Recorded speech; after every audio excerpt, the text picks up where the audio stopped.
In the morning when I'm driving, I really come alive when I listen to my Ronnie, I listen to my Ronnie Q. They are rare and they are few who can compare with Ronnie Q. So grab a chair, she's coming through. She's on the air, it's time for Ronnie Q.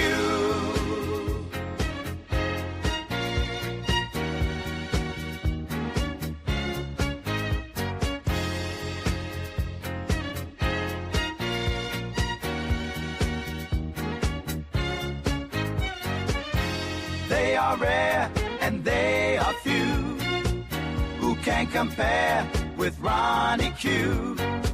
So grab a chair, she's coming through. She's on the air, it's time for Ronnie Q. Ronnie Q. It's time for Ronnie Q. Ronnie Q. It's time for Ronnie Q. In the morning while I'm driving, Ronnie Q. I really come alive when it's time for Ronnie Q. I listen to my Ronnie. Ronnie Q. I listen to my Ronnie. It's time for Ronnie Q.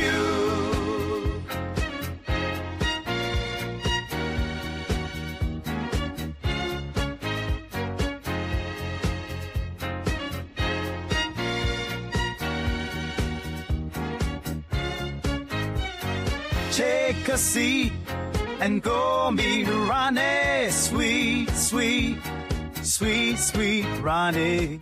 No day complete without my Ronnie. She can't be beat. Sweet, sweet Ronnie.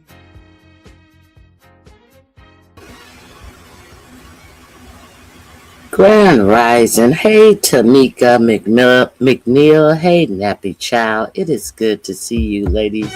Let me turn off this music.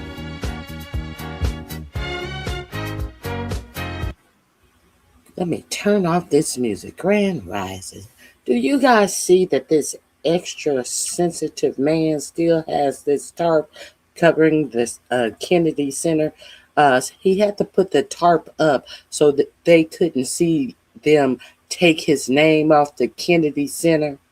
And do you see that he still has this tarp up now that his name has been taken off of the Kennedy Center, as he continues to go to court to get his name put back on the Kennedy Center? He cannot bear for people to see that his name has been taken off of something that his name should not have never been on. Can you believe this sensitive ass fool? Thank you guys for joining me this morning. But let's get into something that I'm pretty sure he is also sensitive about, because this is probably touching sensitivities in him, because this is something that he could never be, and his wife could never be as well. Let's get into this.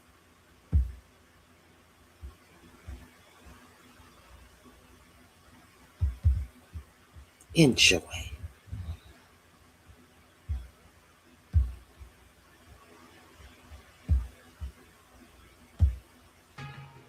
Hey, everybody. What's going on? This is a nice project you guys were involved in. Way to go, team. Thank you. Thank you for everything you all have done to create what is a magical place. I have been on this site during construction, but because of my schedule, the first time I toured the finished museum was Friday. And to say that it left me emotional and speechless even though I knew what the plans were and knew what the background was, to walk into that space and to see the amount of professionalism and artistry and love and care that has gone into creating what I hope will be a center that really changes the trajectory of the people, especially the young people who grew up in this community that I call home. The South Side of Chicago is my home. Every inch of this neighborhood. And to be able to look out across and see the South Side of Chicago, to see the beauty of our parks, to finally be able to see that there's a lagoon over there that is safe to walk in, where children are playing and couples are holding hands. That Chicago wasn't available to me my entire life. It was not available. It was closed down. It was boarded off. It was uncared for. It wasn't invested in. And the message to me and to kids like me is that we weren't worth investing in. So that in order for us to have access to beautiful parks and art and museum, we had to get on a bus or a train or hope that our parents could afford to pay for parking downtown to go into spaces that sometimes treated us like we didn't belong. And now we have this. And we have that too. But I think the OPC will be the beginning of telling the kids in this community that they are just as important, just as capable, just as valuable. And what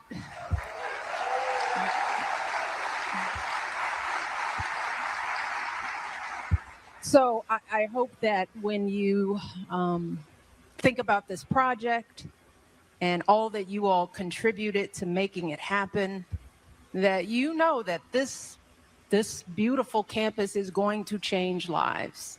And I hope you feel really, really good about it. And I am so proud of my husband. He's really messed up. I'm giving him some time because this beautiful skirt that my stylist Meredith Coop picked out, that is a portrait, my favorite portrait of my mom. He didn't know it existed until just a few minutes ago. And I've had a few weeks to settle down in the beauty of this skirt, but it's messing him up for good reason. But Marion would have been so proud. She was so proud of her son-in-law and the man that he is and has been to our family. Always dreaming probably way too big, but always pulling it off. Thank you for doing this for the South Side of Chicago. I love you.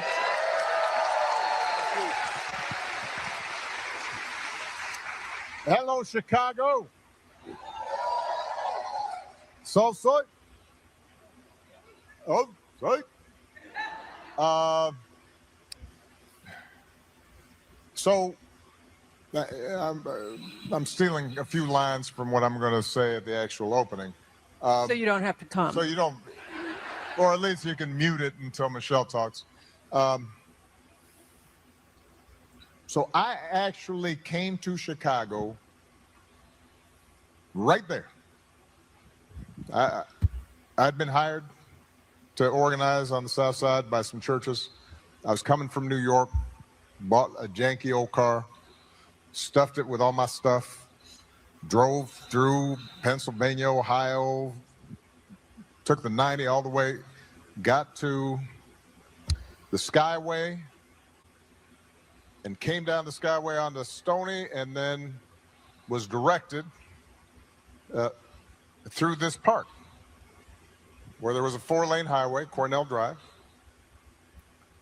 right there. I was 25 years old. And I knew I wanted to do something meaningful with my life, and I knew I wanted to be involved in community, and I wanted to help uplift, folks who had been forgotten. And I didn't quite know how I was going to do that, but this community embraced me and gave me a chance. And I grew up here, and I met the love of my life here, and my daughters were born here, and I represented this district, and I announced my first candidacy at the Ramada Inn on Lakeshore Drive, and my office was on 71st, and I taught law at the University of Chicago right down the Midway, and our first home was over in Eastview Park. You can walk from here. And most of what has been most important in my life is because of this place and the people here, because the people here taught me resilience and courage and hope. And so when I went to Washington, and then when we started campaigning around the country, I was carrying a piece of this community with me the entire time, all through the White House, my entire 8 years. So for us to be able to situate all those lessons learned, all the values that we tried to project and embody during the 8 years we were in office together, for us to be able to give that to this community is really important to us. And that couldn't have happened without the dedication and professionalism and effort and headaches and problem solving and talent and artistry and skill of the people here today. So it is with deep gratitude that I stand here today. Just appreciate everything that all of you have done to help make this possible. I am a little shaken up by this because I love my mother-in-law, and she made a home for Michelle and Craig, not with a lot, but with a lot of love and hope and perspective and wisdom. And her husband, Fraser Robinson, who got up every day and went down to right next to Navy Pier, working as a, in the water reclamation district. He showed what it means to work hard and to put family first. And so they represent, to me, what's best about this country and what's best about our values. And people who aren't trying to get every last nickel and aren't cutting corners when it comes to values and treat people high and low with respect and kindness and handle their business. Just salt of the earth, bedrock people. And there are people like that all across the south side of Chicago. And there are people like that all across this great country of ours. And their voices are not heard because we've got a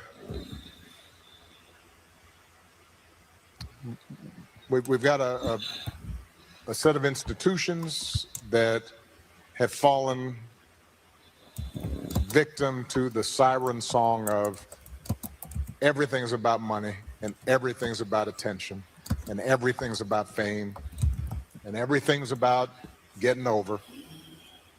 But meanwhile, there are just a lot of people out here who are just doing the right thing and raising their families and taking care of people.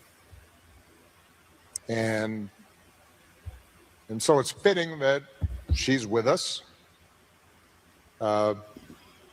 here today, because part of what we want this center to be is a reminder of those people. And to make sure this country is true to their spirit. Because if we do that, then I think we're going to be okay. And I want our kids to be reminded of that, and our grandkids. And 50 years from now, I want people to remember that's what we should be about. So, thank you. Appreciate you. Enjoy the celebration. Bring your family, bring your friends. Mark with pride what you've accomplished. Thank you, everybody. God bless you. Hey, Carol.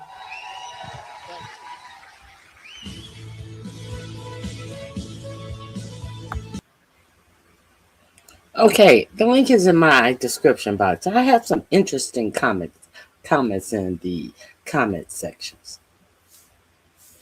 Now, everybody know that President Obama didn't do shit for black people. If President Obama done anything for black people in particular, he would have been assassinated the day after he proposed to do anything for black people in this country. In particular, he would have been assassinated by broaching that he was going to do something for black people in particular. We all understand that. We are all clear on that. Because we have an overt racist out here who is getting all of the support in the world. We have an overt racist out here who is stealing money from the treasury, who is doing all types of theft and con jobs out here unabashedly. And nothing is being said and done about it. Because he throws a little racist meat out here and it's all okay. So to think that a black man could do something for the black populace, we know that there is no way that could happen in racist America. However, the day after, in the racist America under racist Donald Trump, that you have a foreigner who said that Michelle Obama is a man. I just decided to highlight this woman and her husband, highly educated, to just oppose them against the ignorance that we have in the White House. I just decided to highlight this highly educated black woman who actually attended a highbrow college, not a woman who lied and said that she was a candidate for an Einstein visa, not a woman who lied and said that she went to a certain college and then had to quietly erase it from her resume, a woman who actually attended and graduated from Princeton, not a woman who had to erase her college from her resume. Not a woman on election day that was being played all over Russian state-run TV. Not her being played on Russian TV, all nude, all over Russian TV, and her husband not saying anything to Vladimir Putin about it. Not her husband's calling Vladimir Putin a good guy after showing his wife all over Russia TV in the news. Not a first woman who uh, had to work, had to be a model, had to make a living. She was nude, but she was just modeling. No, she was nude, but those were just modeling pictures. No, Michelle Obama never had to make a living modeling nude. I just wanted to show you that. I just wanted to show you the difference of what you see in this racist America. That's all I was showing you. That's all I was showing you. That's all I wanted to show you what these racists will accept, will make excuses for, and try to dehumanize the greatness of Black culture. See, I just really wanted to show you Black culture. The thing that they try to demonize all the time. See, this is what Black culture really is. And that is what their culture really is. They will excuse all of this. What did Lyndon Johnson says? What is my famous Lyndon Johnson quote that I always share with you? I didn't say this. Lyndon Johnson told you this. Where's my Lyndon Johnson quote? You don't have to take it from me. Take it from Lyndon Johnson. You can convince the lowest white man he's better than the best colored man, and he won't notice you're picking his pocket. Hell, give him somebody to look down on, and he'll empty his pockets for you. I didn't say that. Lyndon Johnson told you that. Am I correct? Am I correct? Okay. It's there. It's in their culture. That's who those people are. Hey, foot soldier.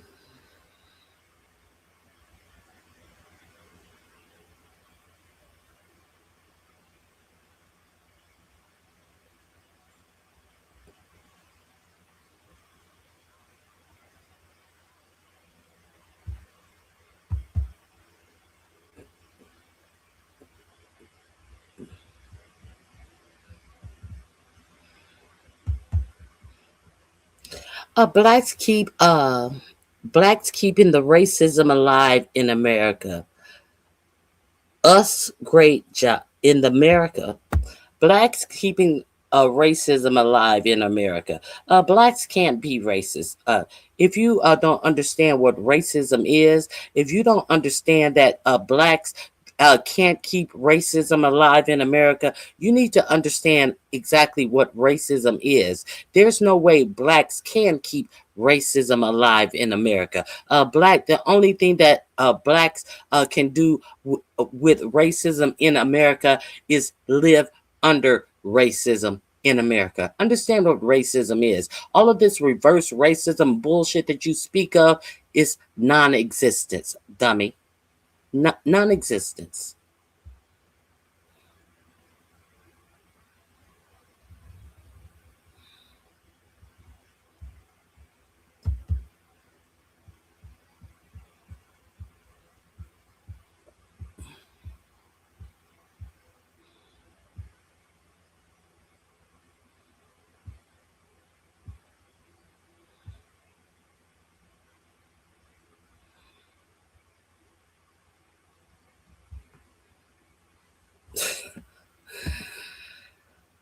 Tell them, tell them, tell them, tell them, tell them.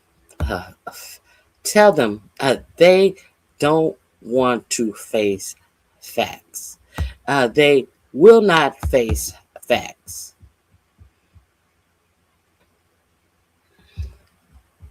Exactly. Exactly. It is what it is.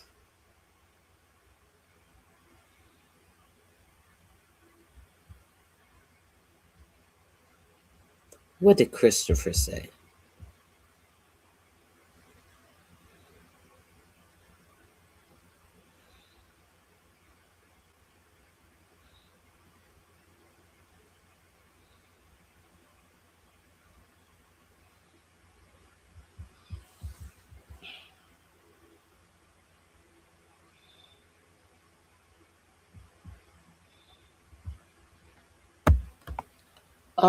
Christopher, what exactly, how do you see racism from black people?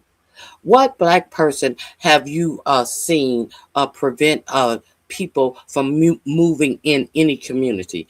What black person have you seen deny loans and opportunities to go to certain schools, to move into certain communities, to bank at certain facilities, denied home loans? What black people have you seen do any of those things, Christopher? Christopher, please answer me that. Please answer me that, Christopher. Where have you seen black people do these things? Christopher, please educate yourself on what racism is.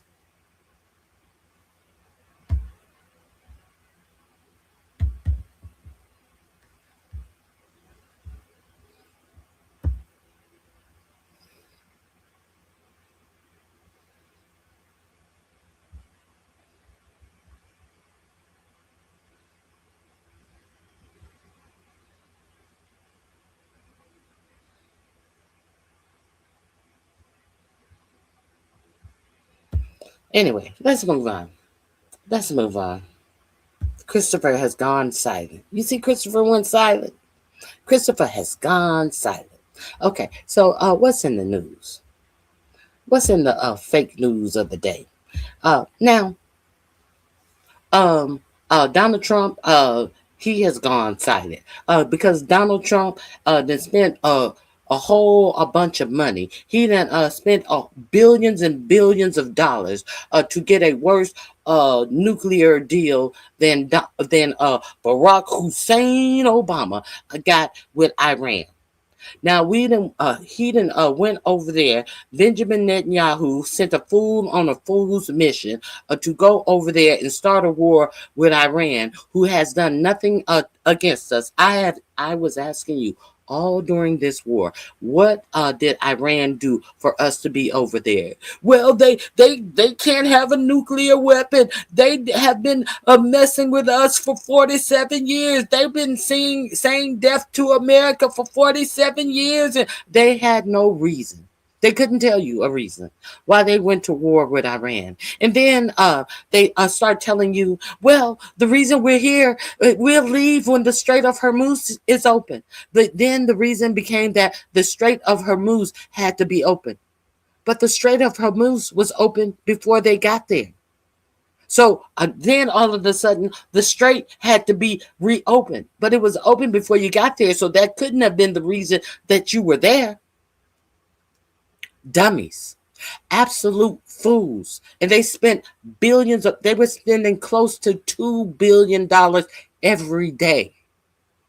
And these dumb Trumpians had nothing to say. They had nothing to say. And if these are Trump voters, half of them are losing their health care. More than half of them. Because at this point, the only Trump voters are these poor white trash voters. So that they losing their health care, their Meemaw is going to have to live in a hospital bed in the living room of their trailer home. Their Meemaw is going to have to be sitting up there with the cats all climbing over her hospital bed in the trailer park home in the trailer. Shit, that bitch may not even be able to get a hospital bed. That bitch probably gonna be living in a motherfucking twin bed sitting on bricks. They losing everything. And they so stupid. As long as they can go to the Dollar General and buy some red, white, and blue infused fabric on a cowboy hat, they think they winning. They think they turning. As long as they can hitch a ride on the 4th of July and go to this Trump rally that he's going to turn the the 4th of July into the largest Trump rally because of all of the performers have refused to perform. And now the 4th of July celebration, which is supposed to be celebrating the 250th anniversary of the country, he's going to turn it into a Trump rally. So what I'm asking you is there anything to celebrate the 250th anniversary of our country? What is there to celebrate of our country if our democracy is gone? Is there anything to celebrate at this point? Our country has been turned into this in as few as 250 years because people are so hell bent on holding on to their racism that they have ruined our country because they are too hell bent on making a black suffer that they will suffer themselves. Yeah, the racists have ruined this country. And they want to sit up and celebrate somebody who is overtly stealing every nickel, dime, and penny from our treasury. And they want to help him celebrate this. This is what's going on in America.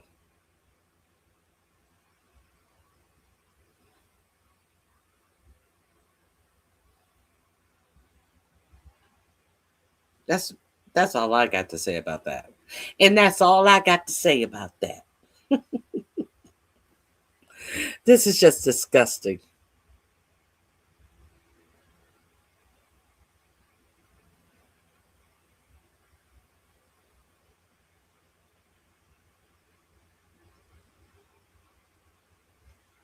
I'm not a Negro woman. I'm a black woman. I'm not a Negro. I'm a black woman.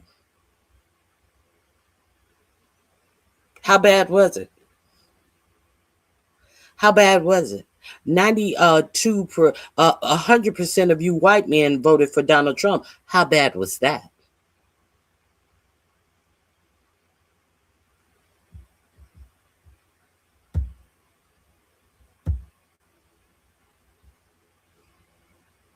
And 92% of the black men should have voted for her as well.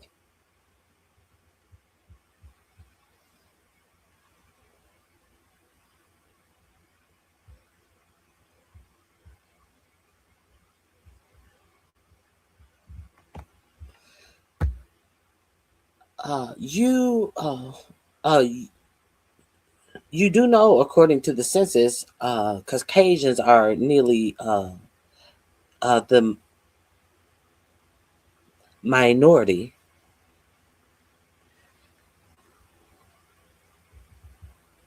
I find both parties useless turds. A lot of people find both parties useless turds. And believe you me, I find that there are a whole lot of useless turds in the Democrat Party as well. Trust me, there are definitely a lot of useless turds in the Democrat Party. I do not disagree with you at all.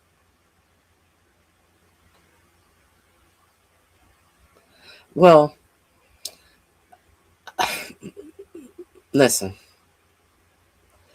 If you don't vote, you can't get the useless turds out of office. That's all I'm gonna say.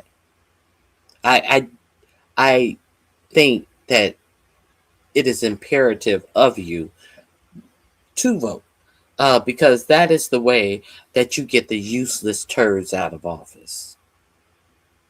Your vote does matter because when you don't vote, that you are doing exactly what they hope you will do because it allows the useless turds to stay in office. Why do you think that they are fighting so hard to quell the votes of black people, of disenfranchised people? Why do you think that they are fighting so hard to purge voting, to purge the voting rolls?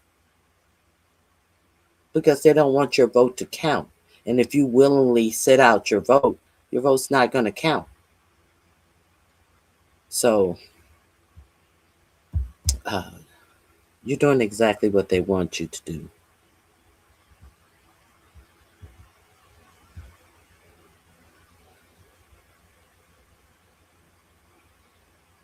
After the Epstein files leaked, the entitled no longer hide their corruption. In fact, they never really did. The veil has burned to ash.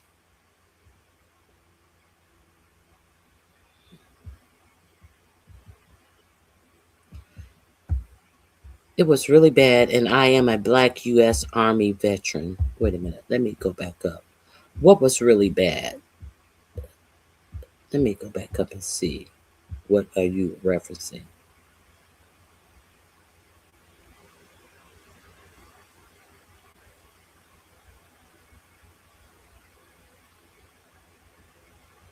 I'm following an Iranian YouTuber that lives in the mountains and has just come back online this week after months being offline. That's interesting. And what is going on with them? That's why living in New York is great. We got Medicare even if you work and don't make a lot. And they definitely want to get rid of that.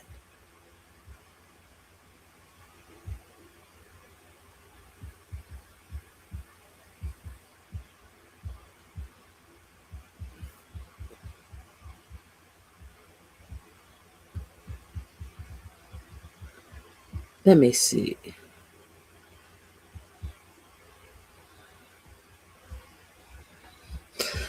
Listen, I concur. I concur. You know, when Biden dropped out, I knew Biden wasn't ready. I covered that first debate live. I was like, what the hell is going on here? I was so glad he dropped out. I thought that they were going to have a primary. I was shocked that they didn't have a open primary, that they ushered uh, Kamala in. I was just shocked that they didn't have a robust primary and they ushered her in. And then when all of the money went to her automatically, I thought that there was going to be some blowback, some pushback, and then all of the money went to her automatically. So that was akin to what they did to Bernie Sanders, and they actually admitted that it was some shenanigans of what they did to Bernie Sanders. If you notice, Bernie Sanders was far more popular, and I had a bigger following than the Democrat Party let on, and the Democrat Party also Dana Brazil also let on that they uh, put Hillary Clinton above Bernie Sanders when he had the rightful stance above Hillary Clinton. And see them doing that bullshit to Bernie Sanders, and the for-profit media highlighted Hillary Clinton way above Bernie Sanders and had her on and spoke about her more when he had he was the voice of the people and had the people behind him. And see, that was their fault. They were trying to be a queen and king makers when he actually had the people behind him. That was their fault. So they did the same thing with Harris. And it didn't work out well. Now, what do you guys think about the fact that Elon Musk, his little his most recent, well, maybe not most recent baby mama now, his baby mama came out and said that he inferred that he had satellites up in he had put satellites up, and he had rigged the election, and he knew 13 hours that his rigging of the elections had worked. What do you guys think of that? And she told him, no, no, no, don't tell me anymore because I don't want to be deposed. I don't want to know anything about it. Do you think that it could not have happened? I think it could have happened. I think it could have happened.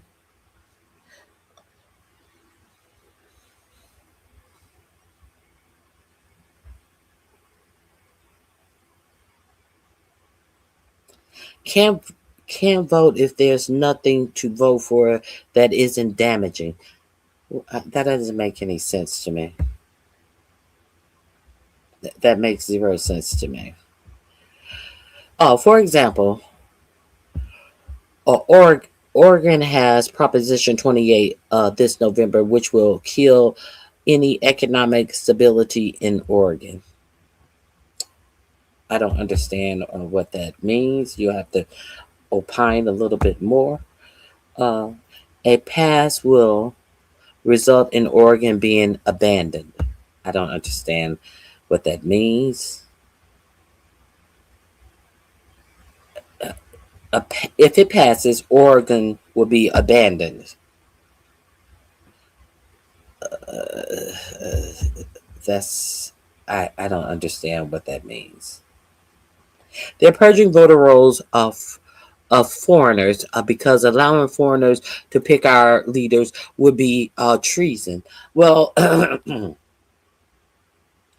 uh, if allowing foreigners to vote in our in our election, do you mean foreigners who are now citizens? So if they are purging our voter rolls or foreigners, why is it they allowed a foreigner to go into our government agencies and purge our employees? As in Elon Musk. Why did they allow that foreigner to go into all of our government agencies and fire workers in our government? You don't ever wonder about that foreigner that they allowed into our treasury system, into our IRS system, into all of our government systems?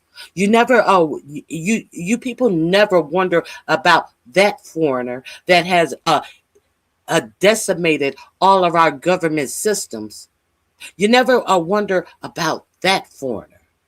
But and you never wonder about that foreigner that says that you, the American people, should not have as he goes to the Pentagon and get welfare, your tax dollars, as he is paid government welfare with your tax dollars, as he get government subsidies for his businesses. But you never wonder about that foreigner.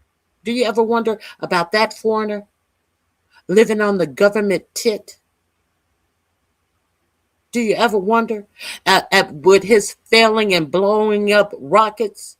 Still living on the government tit, always able to go back to the government as rockets blow up time and time again, and he is allowed to continue to live off the government tit. But he calls your Social Security an entitlement program, the Social Security that you have paid into all of your life. And he says that it is the biggest entitlement program, and something needs to be done about some shit that you paid into all of your life. And he acts as if somebody's doing you a favor and calling it an entitlement program. But he acts as if he's entitled to a government contract through the Pentagon. He actually acts as if he's entitled to your tax dollars in a fucking Pentagon contract. Are you? Is that the fucking foreigner you talking about? Do you ever talk about that foreigner?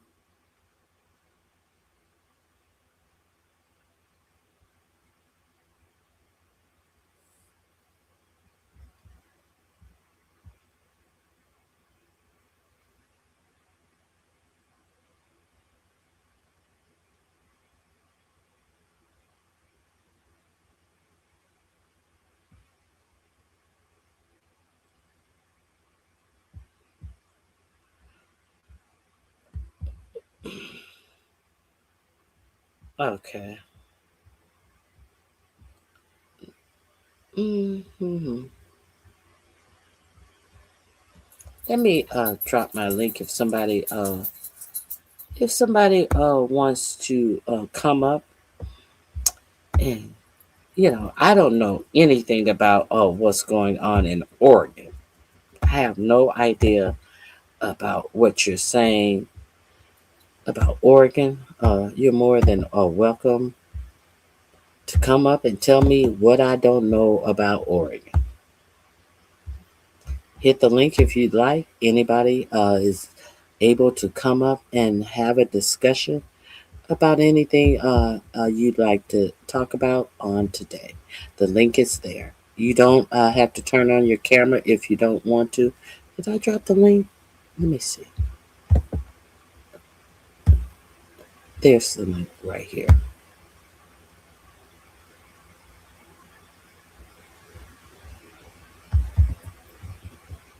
Let me pin it to the chat as well. I'll pin it and come up and have a discussion if you'd like.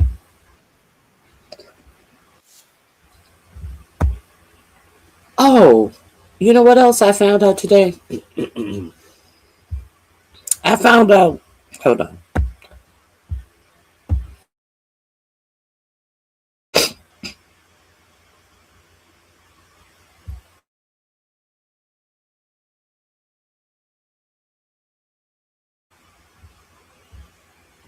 I think people have forgotten how to be human.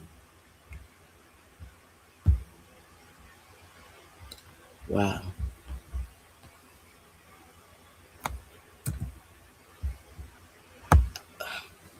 I guess too many people only relate online, and you know only uh have to deal with people online, or only have conflict online, and they are just bold enough to say dumb shit online. They have conflict online and say the crazy stuff that they would never say to a person in real life. And they have all of this type of conflict and stuff online, and therefore you're right. This is where they get that type of angst out, and so this is where they do that type of stuff. So I'm gonna pin my link if anyone wants to come up and converse. You're more than welcome.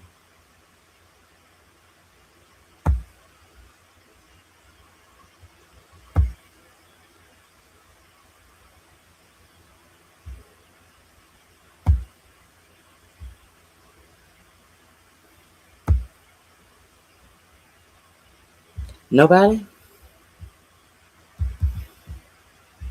The last time I pinned my link, they said it wasn't working. They don't look for facts, they work in emotion. You're all right. Okay, that's fine. You'll come up and talk tomorrow. Half of the time, I have forgotten to even pin my link because people don't seem like they want to talk.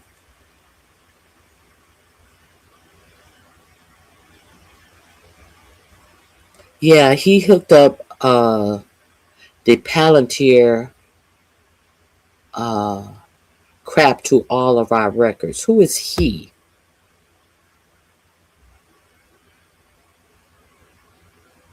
He holds a clearance.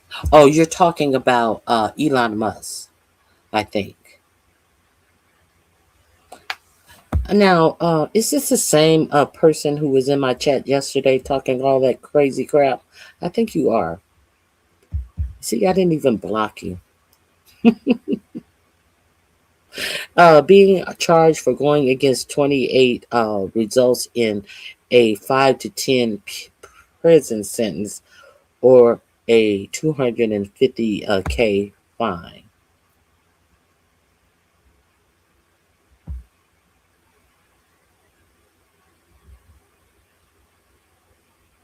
I think we may have already have a treason.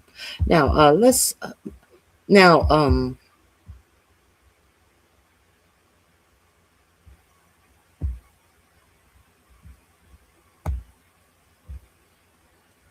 I want to talk about something. You know, this AI shit. This AI shit is a bunch of bullshit. Now,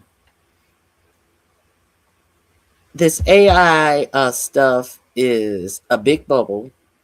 They have been trying to impress upon everybody how successful AI is going to be, to the point that they are telling you that it is going to be able to do every single job in America. It's going to be able to free you up. And Steve Altman is saying that it's going to be able to free you up, that you're not going to have to work, and you're going to be able to do all your hobbies, and you're not going to have to work. How are you going to have hobbies if you're not going to have a job? He says everybody is going to be able to just sit around and do hobbies. How are you going to sit around and do hobbies? Every hobby that I have costs me money to buy supplies and materials for these hobbies. See, they tell you dumb shit because they're billionaires who don't work. These are billionaires who don't work. They have people who do the actual work for them, so they can present things to you as if no as because these are people who don't work to make their own money. So these people have been pumping up this AI as if everybody can make money and never work, as if all of whole societies can make money and not work, with without the understanding that there has to be workers in society. But they pumped up this AI as if the whole world can be non-workers and society will survive because they get money. They don't tell you how you're going to get money. They haven't fleshed that out, how you're going to get money, and you can just sit around and do hobbies. Have you ever heard them flesh that out for you? Has anyone ever heard them flesh out how you're going to live uh, and not have a job? No, you never heard any of these billionaires flesh any of that out for you, because that's what their whole life is about, living off of their earnings, circle jerking, and keeping up a fake AI bubble by saying they are investing billions in each other's AI product. So now it seems like this AI shit is coming to an end. Now it seems like these AI bubbles are about to burst. Pop, pop, pop, pop. These AI bubbles are about to pop. So why do you wonder why it is now that they are making your money accessible to them?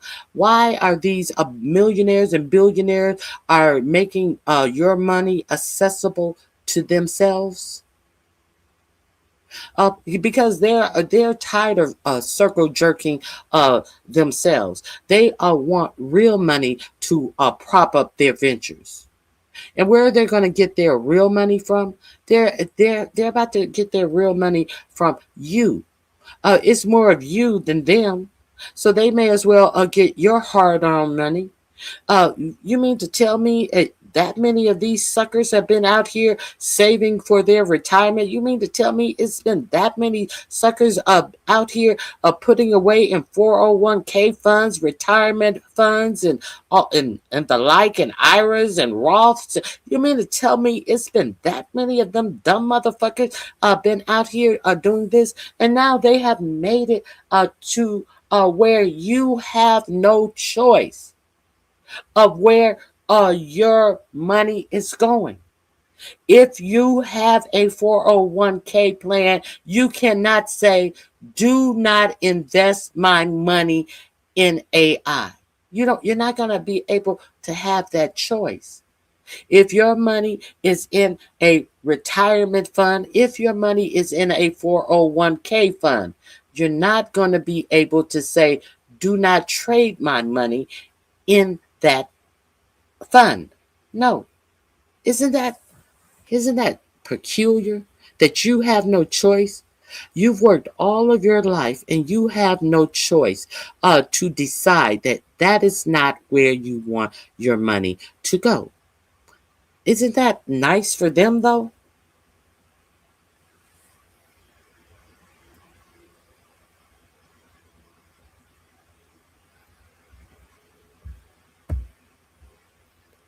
The recent inflation chewed through many retirement accounts. I'm not talking about inflation. I'm talking about they have changed the rules of investment accounts. Look, I played this last week where they have made it easier for how Elon Musk made his. Let me play this for you. I will play this again for you.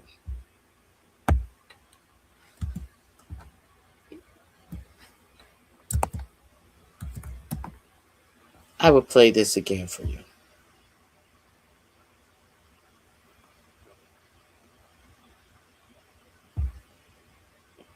So you can be aware of this yourselves. They have made it easier for.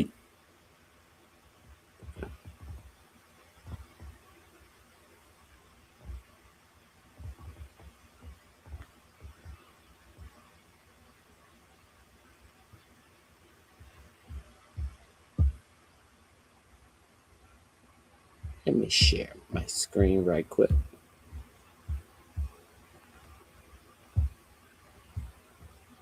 Here we go. If you haven't gone over to More Perfect Union has a lot of information about this type of stuff. This will be in my description box under wealth transfer. They always talk about wealth transfer. They don't want to tax the rich because they call that wealth transfer. You taking the wealth of the rich people. Well, now they have no qualms. They're so quiet with wealth transfer as the rich people taking your retirement funds. No qualms about this wealth transfer. Here we go. I'm a guy that's into space. I hope we go to Mars and all that stuff. To see that get turned into a way to transfer wealth from ordinary people who are just trying to save for retirement to people like Elon Musk is just depressing. SpaceX is going public this month. It could be the biggest IPO in history. It could also make Elon Musk the world's first trillionaire. Millions of Americans like you and me are about to become SpaceX shareholders. We won't buy a single share. The reason why I described it as a bag holder situation is because it feels like it's getting engineered to be one. Bag holders, IPO valuations. Sounds complicated. It's supposed to. But you don't need a finance degree to understand. You need 10 minutes. The whole scheme hinges on something you've probably heard of. Index funds. A good chunk of American retirement savings are tied to them. You pick a fund, it picks an index, which picks the stocks. You don't think about it. That's the point. Index funds are supposed to be safe. Passive. The rules are the rules. Except, if you look closely, the rules seem like they're being rewritten to make people like Elon Musk fabulously wealthy at everyone else's expense. Every piece of evidence we have is that the IPO is being engineered to rise very rapidly after it prices and then fall very dramatically after that. That is a recipe for retail investors especially to take large losses. Here's how the scheme works and what you can do about it. So are there really 3 hours of questions? Or has it? Are you fucking serious? Yeah. I have to be careful about saying things about companies that might go public. That's never been a problem for you, Elon. You can't hype companies that might go public. $1.75 trillion. That's the value Elon Musk has floated for SpaceX when it goes public this month. More than Walmart. Is it worth that? SpaceX is a real company. It shoots satellites up in the sky. It provides things like Starlink. It's a very impressive engineering company. That's Robin Wigglesworth, editor at the Financial Times. There is definitely real business to be done there and real asset value there. The question is whether it is as large as Musk claims it is. George Perkins advises investors where to put their money. Last year, SpaceX made about $19 billion, most of it from Starlink and government contracts. But a company's market value is partially a bet on what that company will earn in the future. That bet is called a revenue multiple. Facebook went public at roughly 10 times its projected revenue. SpaceX is asking for over 50 times. The combination of sheer size and this extreme multiple is completely unprecedented. Based on the numbers that we know, that is absolutely batshit. This valuation seems too good to be true. Some investors may need it to be. In 2022, Elon Musk raised $44 billion and bought Twitter. His backers, Andreessen Horowitz, a Saudi prince, the co-founder of Palantir, and Jack Dorsey, the guy who founded Twitter in the first place. Musk renamed it X, and within a year, it's worth less than half he paid. That's a problem. There was also a solution. AI was hot. Musk owned an AI company, so he merged X into XAI. No cash changed hands. X investors received XAI stock. But that solution raised another problem. XAI is essentially a money furnace. The solution? Musk has a rocket ship company. He uses it to buy XAI. Again, no cash exchanged. 3 companies, 2 mergers, $0 actually paid. And all of these people have gotten no return on their investment yet. Everyone who helped take Twitter private now holds SpaceX shares. Now, SpaceX isn't just a rocket company that sells internet. SpaceX also get government contracts. Your tax dollars supports SpaceX. According to Musk, it's the future. Data centers in space. If some of my predictions come true, SpaceX will launch more AI than the cumulative amount on Earth of everything else combined. But you thought SpaceX was about putting rockets into space. Now all of a sudden, SpaceX is about data center and AI. Because AI is the next hot thing. Now, did you know that SpaceX has a Mark Andreessen AI, Jeff Bezos AI is running via SpaceX? SpaceX is leasing space for AI now. What happened with the rockets? Let's continue. I see no evidence that it's a viable business opportunity. There are far too many physical challenges with doing this. But the value has to hold, because so far, no one has been paid. Investor shares are only worth something on paper. To turn paper into cash, SpaceX has to go public. When a company goes public, it opens its doors. Early investors cash out, get paid for the risk they took. Everyone else gets a chance to own a piece of something that used to be off limits. It's called early investors. These people were already billionaires. So what are they going to do when the doors open and all of these low investors, these everyday people, money is rushed in? They're going to pull their fucking cash out. They have been in for years, ever since he bought Twitter. You guys know how long ago he bought Twitter and turned Twitter into X. They're going to pull their cash out. And this stock is going to be worthless. They call that pulling the rug. They're going to make a run on the bank. And they are going to be the only one who gets any type of worth out of these stocks. Because the stock is going to become worthless. It's not going to have any value for the regular man. Well, this is the reason why he is going public. An initial public offering, or IPO for short. It is a very normal part of a company's evolution and life cycle. There isn't just Twitter investors here. SpaceX's original investors took a big risk. Peter Thiel, Palantir's other co-founder, Google, and Andreessen Horowitz. But SpaceX's IPO is anything but normal. In a typical IPO, 90% of shares go to institutional investors, pension funds, banks, insurance companies. Regular people get 10%. SpaceX says they're changing that. 30% to ordinary people. Main Street, not Wall Street. When you see an IPO give a far larger allocation to ordinary investors, it's usually a sign that they can't get professional investors to buy it at that price. The price is nuts. And if you can't sell it to professional investors, well, you sell it to unprofessional investors who don't know any better. If people You sell it to fools who don't know any better. want to invest in SpaceX's You sell it to fans. You sell it to sycophants. IPO, that's their right. The problem is Musk found a way to make people invest in SpaceX whether they want to or not. How? Index funds. The index fund is one of the rare examples of the finance industry coming up with something that lines the pockets of ordinary people and not Wall Street itself. An index is a list. Someone decides which companies go on it. A fund is a basket. Someone builds it to mirror the list. When a company gets added to the index, every fund mirroring it has to buy shares, not because they think it's a good investment, but because the rules require it. Index funds have both outperformed the vast majority of active managers in every market, in every country over any time frame in the long run. Thousands of indexes exist. Nearly a third of American stock is tied to one of them.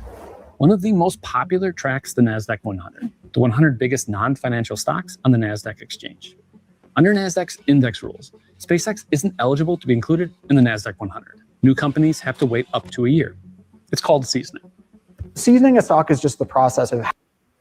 New funds have to wait up to a year to be in the NASDAQ. It's called seasoning. And you know what Elon Musk says? He says, well, if you don't let me trade my new stock, I will not put my stock on the NASDAQ. So what did the NASDAQ do? It said, okay, Elon, we're going to change the rules for you. We're gonna only have it season for 3 months. You know what, Elon?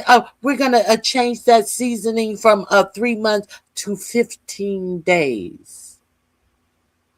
Because Elon was not happy. Elon pouted. So therefore, your money in your 401k that is in this basket of funds that is going to automatically be traded without your consent is going to be able to be thrown on the crap table of Elon Musk SpaceX. Is going to be available to him in 15 days as opposed to a year, to a season, to see how SpaceX SpaceX is going to do.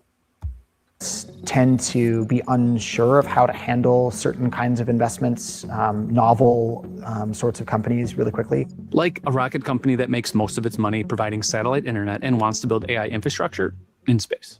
If Musk could change that rule, he could trigger mandatory buying of SpaceX stock by every fund that tracks the index. This spring, NASDAQ changed their rules.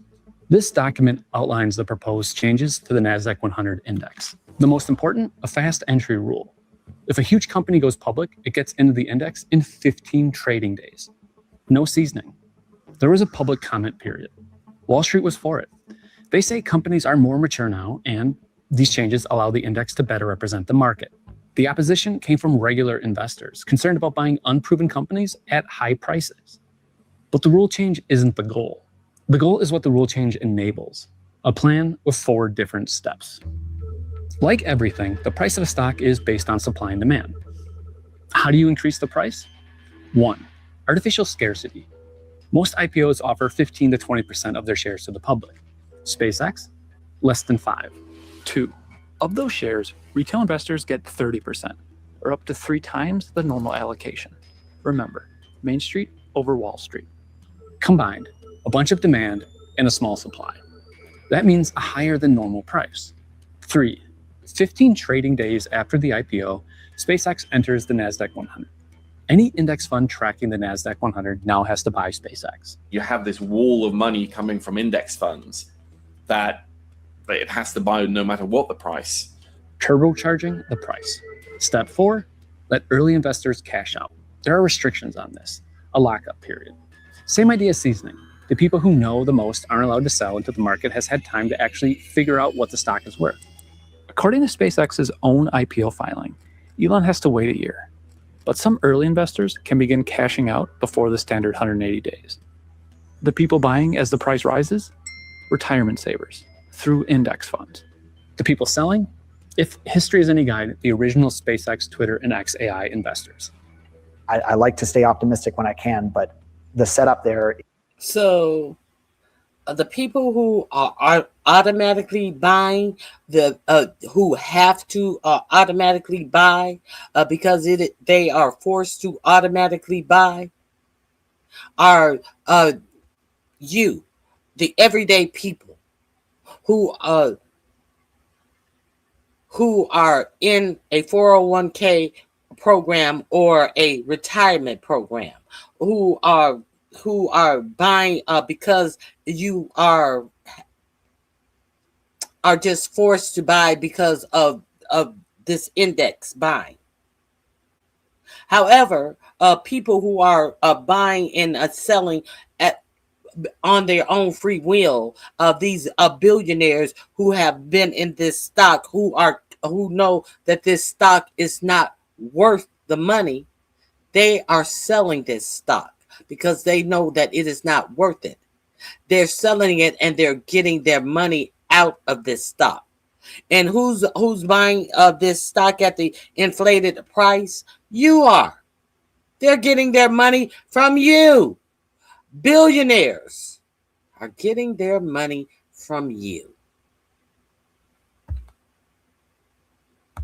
Is for some pretty abusive market manipulation. Legal, probably. Ethical, doubtful. And in fact, absolutely not. None of this works without NASDAQ changing the rules. Musk made sure there was an incentive to do so. NASDAQ is both an index provider and an exchange. Ben Schifrin spent 18 years at the Security and Exchange Commission, which oversees the stock market.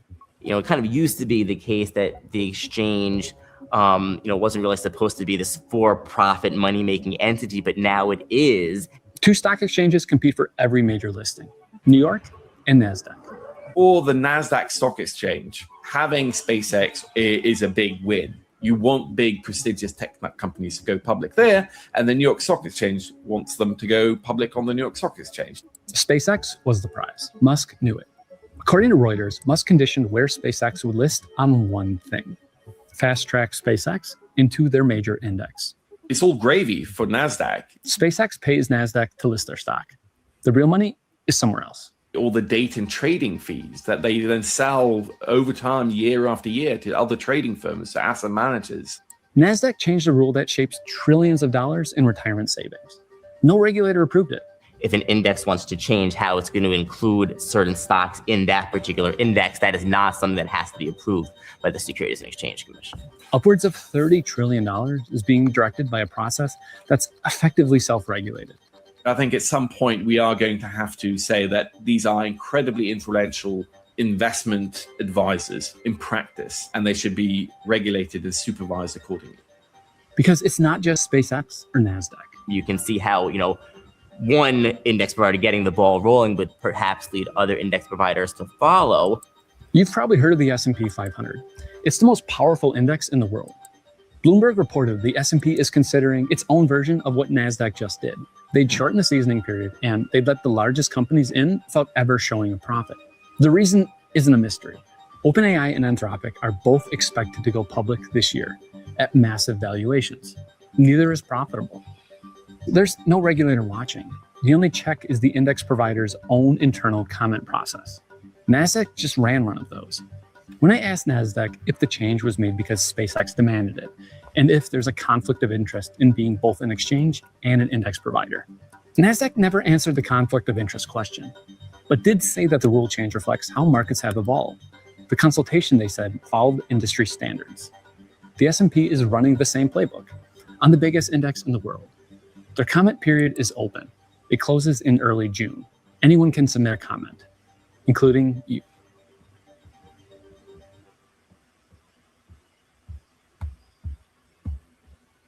Okay, I just wanted to. That's just one of the many, many, many things that I wanted to share with you. What do you think?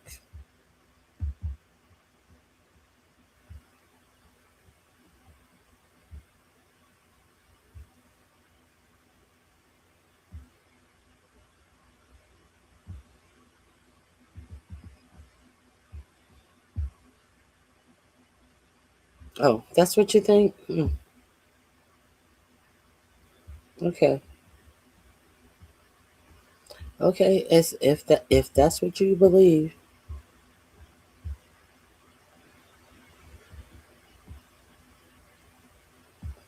What robots? His non-functioning robots, the robots that China makes that are far more superior than his robots, kind of like the AI that China makes, the AI that China has deep sea that China creates that is far more superior than the AI that the U.S. has created.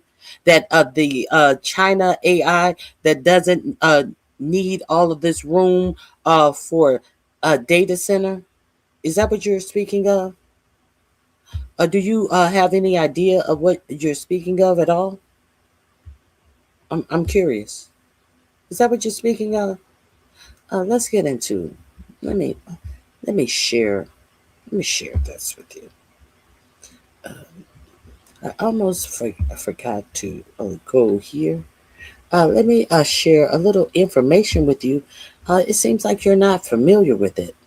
While all of these U.S. billionaires is talking about the hundreds of billions of dollars that it is going to take and all of the data centers that they are going to need and all of the double the size of Manhattan.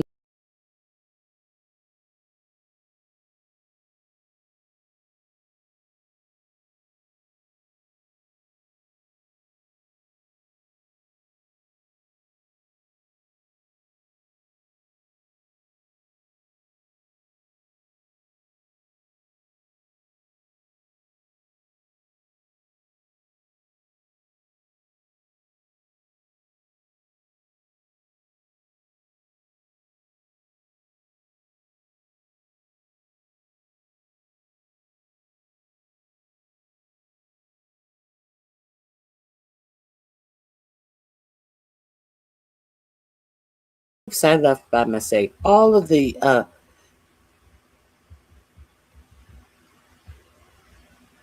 I left by mistake. Twitter was overvalued when he bought it due to the left needing to control.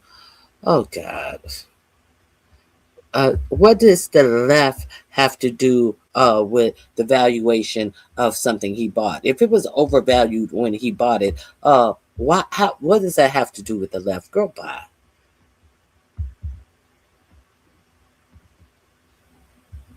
Got money for everything but the right thing. Please consider subscribing. I fell off very Carrie. I fell off for a second. Okay, now now they're telling you that they need all of this property, they need all of this for these data center. But let me share with you about what they how that did they in China. And somebody was talking about Elon Musk robots, those robots that perform so poorly, so sloppily, so slow in just function all awkwardly, while these Chinese robots run so smoothly, move real, just like real bodies. And I showed you yesterday how Mr. Unwonderful from the Shark Tank is always talking about, do we want China to beat us? Do we want China to get this technology? China has already beaten us in the AI. China has built DeepSeek for under $6 million, and even Stephen Altman of ChatGPT was in awe of China's AI that use zero data centers. China has already beaten us, and all of these chips that these AI chips that that they try to say that we don't want to give up our chips that Hong has. Uh, they have beaten us in AI without that chip. Let me share this with you. Hold on one second.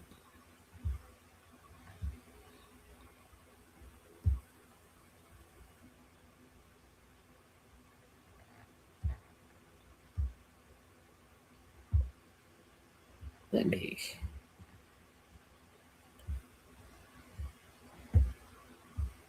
Hold on one second.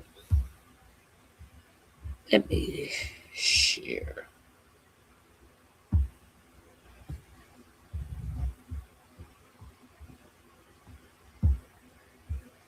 Here we go.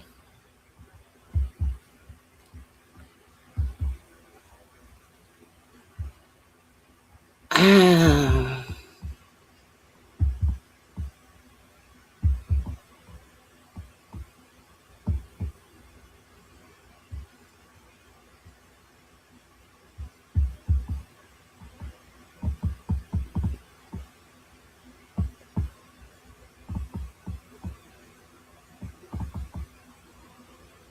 Hold on. Where is it? Hold on. Let me find it. Oh. Oh. What is the name of that?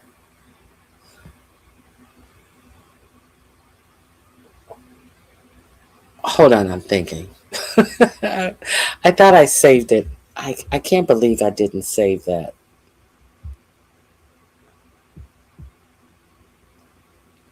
Bookmark. Show bookmarks.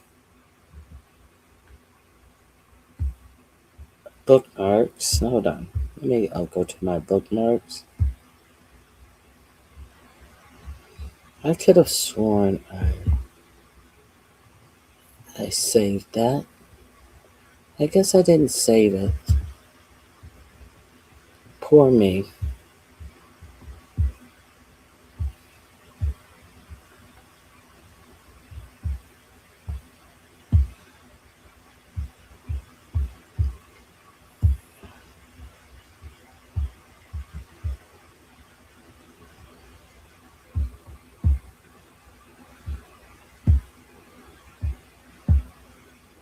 Hold on one second.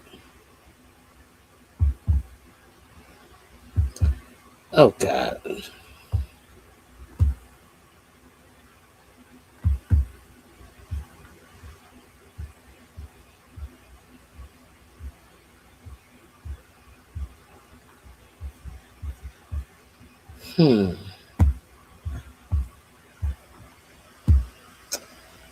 Oh, I didn't save it.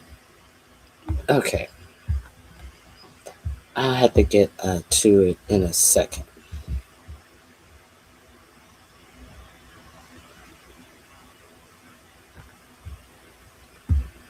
Japan is our only technological competition. I never heard about that. Though oddly, they seem focused on erotic robots.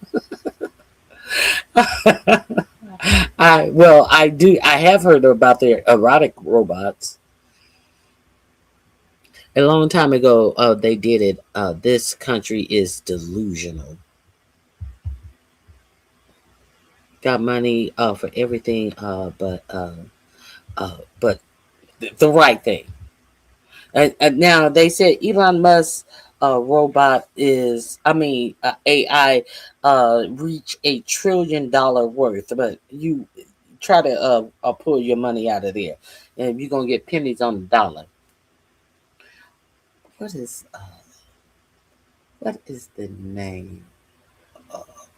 Hold on. Let me go right here. Right quick.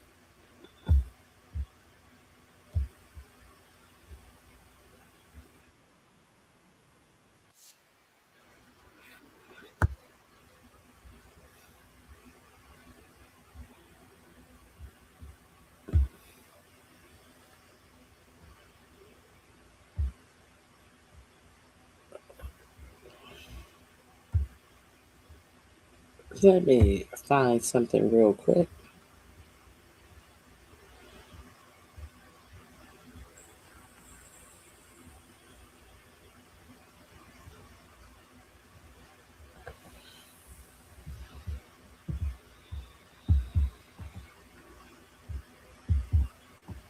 Oh boy, I can't find it. Jesus.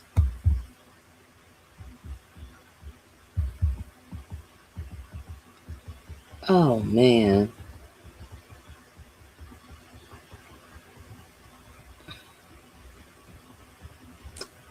Oh man, I hate that I cannot find this. Oh god. Oh.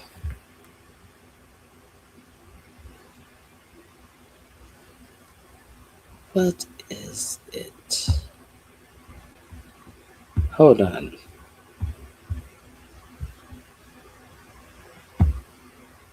It is called.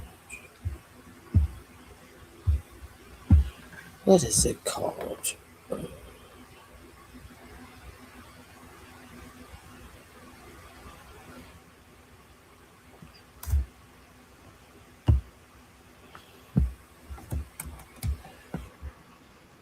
Here we go.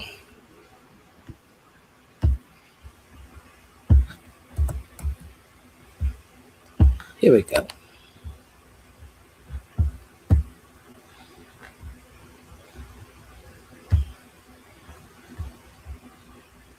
Let me share this with you.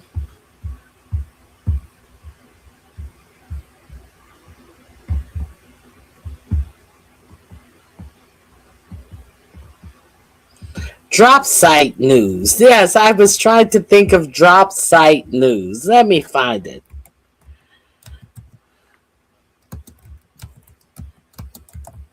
Ah, thank God. Okay. If you guys are not familiar with drop site news, I thought I had saved it. Oh. Now, drop site news did a whole thing on AI. Oh, now I found it. Let me go to drop site news.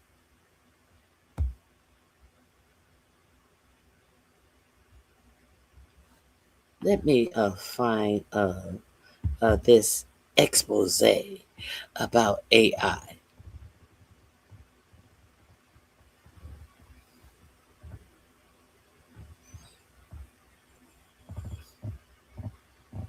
Hold on.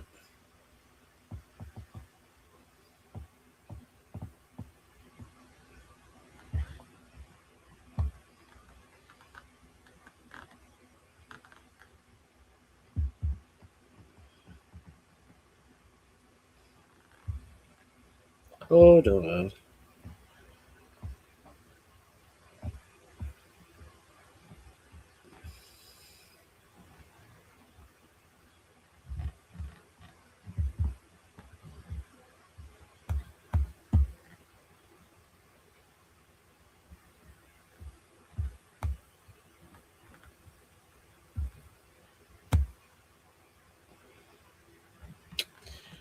Jesus Christ. I'm going to have to come back to you with that tomorrow. Jesus.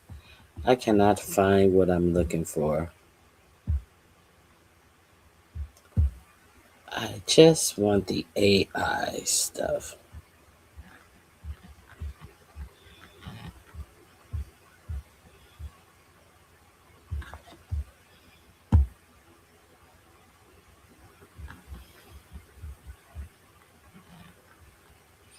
Okay, yeah, I can't find what I'm looking for. I could have sworn I saved it, But obviously I didn't save it. Let me sign in and see if it's, hold on 1 second. Let me sign in and see if it'll come up when I sign in.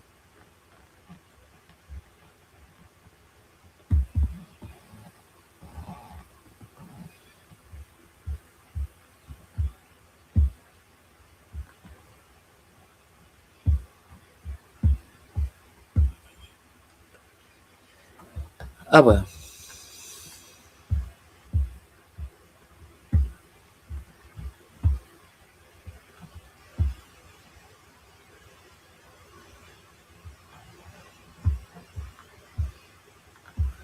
Okay.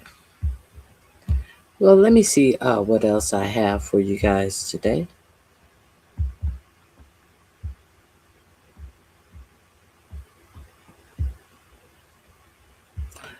Should look at their.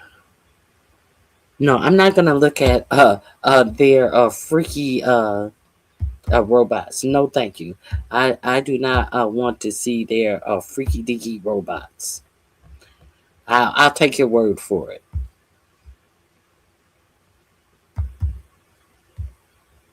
I will take your word for it. I know they are into the erotic type of robots. I have heard that. I think I've actually seen some a little bit of that type of work. I don't want to see that. I don't want to see that. Now, I think there are a couple of more things that I wanted to share with you guys today. Let me double check.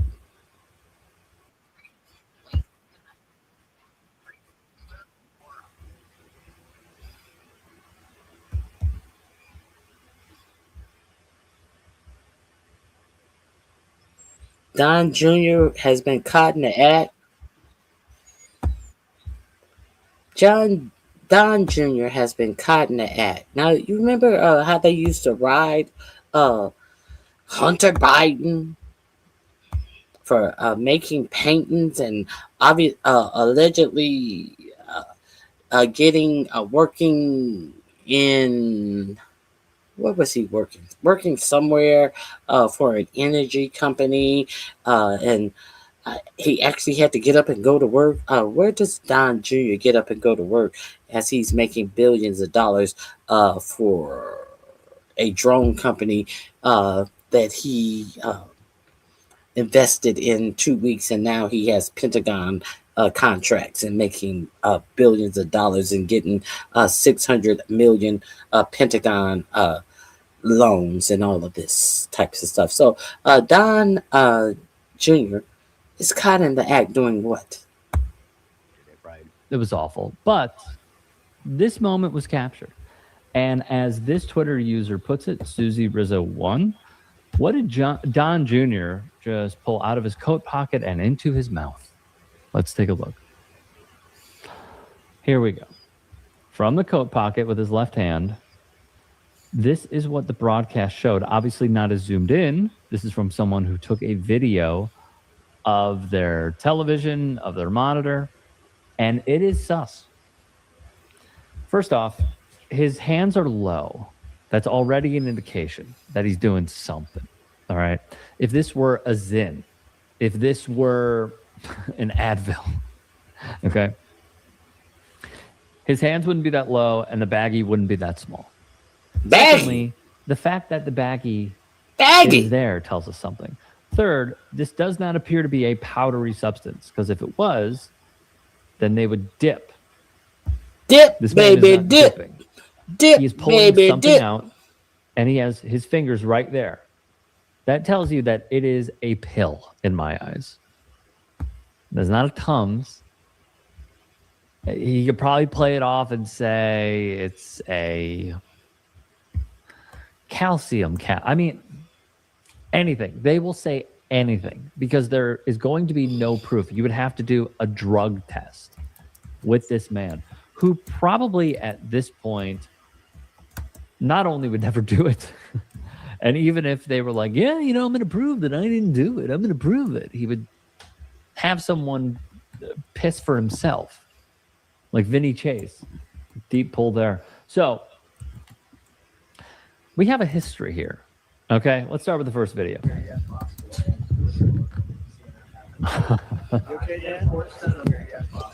Now I remember this. Who doesn't remember this? I played this for you when they went to see one of Elon Musk rockets blast off. Y'all don't remember me playing this clip for you when Don Jr. was digging around in his pants pocket and then reached up and rubbed his jaw and looked satisfied after he rubbed it inside his gums. Who digs in their pocket and then rubs the inside of their gums? I remember this. I played this for you guys. Who does that?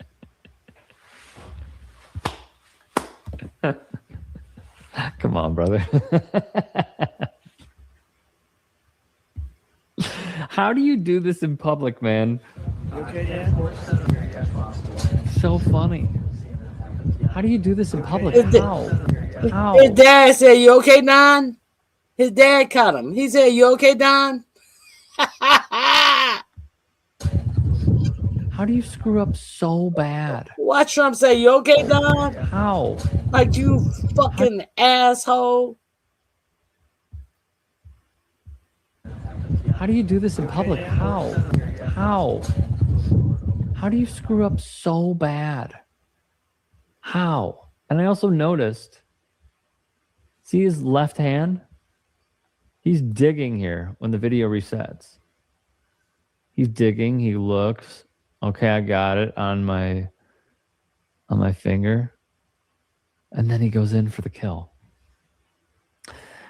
Yet, not to be outdone, here was Donald Trump Jr. once more during the inauguration of his father.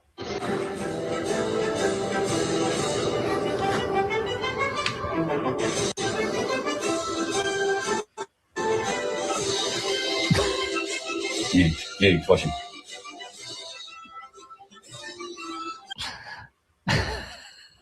What is this face? That is a guy. What is this face?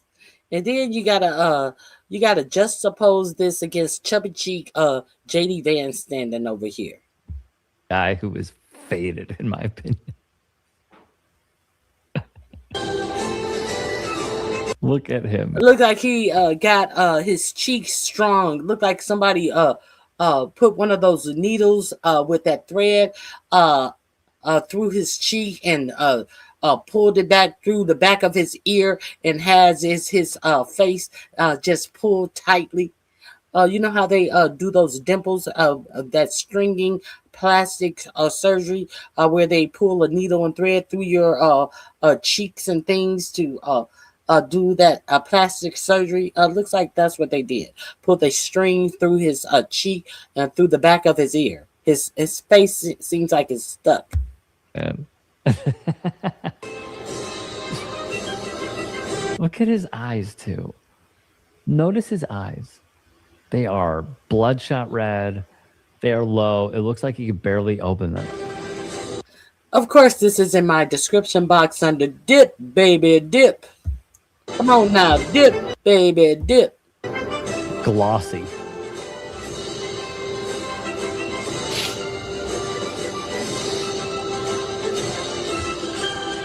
And you're making me defend, not even defend, but bring up this guy, eyeliner and all, who's showing you what normal eyes do look like. No, you don't think JD Vance saw exactly what he did? And he's like, oh, God, I got to be in here with these guys. The defender of all of the deplorables is this guy right here, who will excuse and make excuses for all of it. He was directly at JD Vance when he did that. In a situation like this. You see how close they are? This is who is allegedly next in line. The defender and the excuser of it all. MAGA. You're not beating it, man. You're not beating the allegations. And yet, here's how I think he's with the Midas Network. Keith Edwards reacted to all this. And then I got a headline that has pissed him off even more. Donald, I'm a little disappointed. I saw a video of you possibly doing drugs. I was appalled and disgusted. I saw it on X. Was it a real video? I find men who do drugs to be weak. Yeah. I have a feeling that if I was Hunter Biden, if I was doing drugs... Bruh.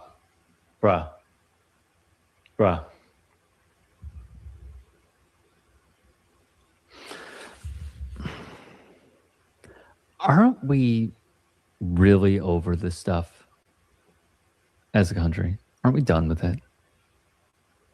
it? I'm at the point where I think Donald Trump Jr. just wants to be like Hunter Biden. I think he might even want to get with Hunter Biden. All he does is talk about him, like the person he could never be with. I feel like at some point it's just projection. The amount of times that this family will bring up the Bidens, why do they do this over and over again? It's so tiresome, man. Drugs, and if I was videoing it, it would probably be a big deal. I imagine you'd actually see this. I understand that according to the left, I'm the biggest cokehead or whatever it is since ever. They don't... Since ever. Because he could use Hunter Biden again. You know, they don't really look to their own. It's typical Democrat projection. But I think I know the video you're talking about because I was adjusting an Alp pout, like a Zin. Oh, okay, man. All right, I'm done here. He would also try to defend himself right here in another video when he was running his podcast. But half of this country still believes Donald Trump's a Russian asset. And we have to work. They're still running with it. Like, as though it's fact. Like, and yet, when you have, you know, you talked about me. Like, I get it. I've been blessed beyond a belief in this country. Now, I got thrown into politics in my late 30s, and all of a sudden, it's like, hey, I just actually believe this stuff. I will more than happily fight for it. You know, there's a consequence to that. I always say it'd have been a lot easier to shut the hell up and be a real estate developer from New York and not get into that. But like, you know, I actually do believe in this stuff. I want to leave my kids a country, you know, that they can recognize. And so it's so important to be in that fight. But I look at what they called me, you know, a traitor. Adam Schiff wanted to try me for treason, you know, a crime punishable by death. But Hunter Biden can take $1 billion from China, work for Ukraine oligarchs, you know, work for Russian oligarchs, money. When did Hunter Biden take anything from China? This is a absolute lie, an absolute made-up fable. When has Hunter Biden been accused of taking any amount of money from China? So all of a sudden, he gets to come out here and make up a whole something that has never been said about Hunter Biden to make himself feel like a victim. Nobody told you to start running your mouth and to become a pretend politician. Yes, you are the son of a man who is robbing the treasury of the United States blind, who is making a fake cases against their own IRS and saying that they are owed $10 billion. Yes, you can sit back and be a horrible builder and leave your children whatever spoils that your father is stealing from the treasury. Yeah, you can do that. You don't have to pretend to be some political figure when you have been elected to absolutely nothing. What the fuck are you talking about? Hunter Biden has not been accused of taking anything from China. The fuck are you talking about? How is Hunter Biden accused of working for Ukraine and Russia? Hunter Biden had a job working for a utility company in Ukraine. Hunter Biden has never been accused of working for anything in Russia. So just because you say it, everybody is supposed to believe it? Oh, because MAGA people are ignorant. So they're supposed to carry the water and the lies that come out of your fucking powder-filled mouth. Okay. Launderer, be paid in diamonds off the books, not to quit. Be paid in diamonds off the books. I'd never heard of that one. I'd never heard of that one. I did hear about him doing paintings that sold for a displeasurable amount, something in the amount of $200,000. Something that he actually created and actually did. Work that he actually physically accomplished with his own body. But you, on the other hand, who has accomplished nothing and have been given so much, you know, this Washington D.C. club that you charge people $500,000 to join to have access to your father. This D.C. private club to have access to your father. Do you want to talk about what you do to accomplish that? Oh, I don't think you want to. Or anything in taxes, drop guns in dumpsters across from high schools, and it's like, he's an upstanding human being. Then I give an impassioned speech, and they're like, "Oh, Don Jr.'s on coke." You're you know, and I borrow your name. Oh my God, man. He doesn't even look like he believes it. He doesn't. That's why he's looking to the side like, how'd I do? How'd I do? How'd I do?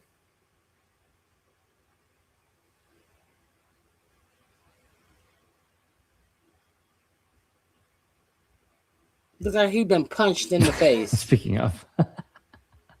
So Snopes would even have a write-up about this, and they actually had the claim as unfounded. Again, we don't know. Here's the last video. I get it. My guys, who I stayed in touch with, many of them are just dear friends.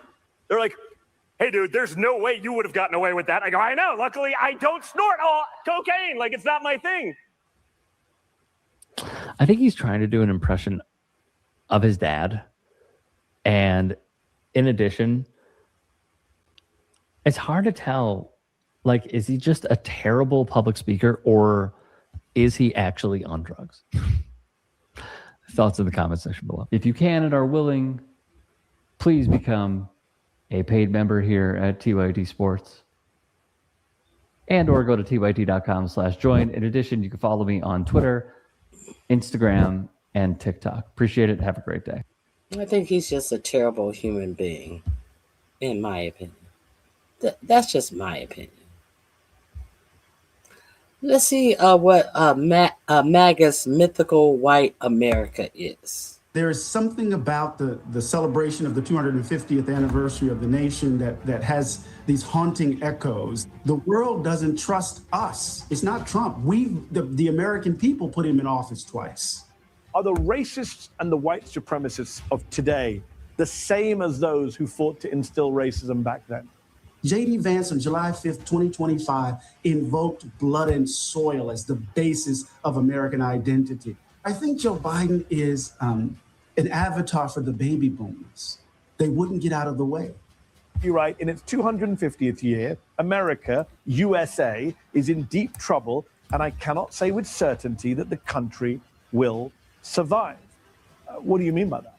We're going to have to deal with 7+ million people who have voted for Donald Trump over 3 times. What we need to do, and you do this with Zateo, is tell the truth with love, lit by rage.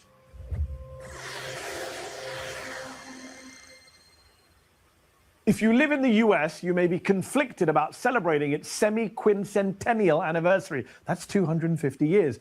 On the one hand, it's natural to want to celebrate the country you call home, as do I. But on the other, you might not want the center of those celebrations to be Vanilla Ice dancing with Donald Trump on stage. This is not a unique feeling when it comes to this country's big anniversaries. In fact, from its founding to this day, every half-century celebration in the US has shrouded its divisions, its problems, and its struggles. My next guest wrote a book about those anniversaries and the truth behind their jubilee, which he says brought him to the brink of despair. America, USA, How Race Shadows the Nation's Anniversaries. is the latest book from celebrated public intellectual Eddie Glaude Jr. The distinguished Princeton University professor's book takes readers on a self-examination of this country's history that will change their perception of its 250th anniversary. And he joins me now to talk more about that self-examination.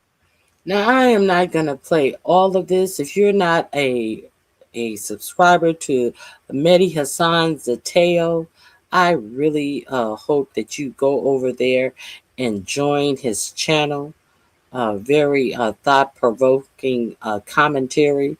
I ran upon this and I loved this.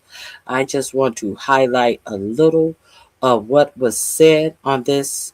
This is in my description box. This link is in my description box on Mythical White America.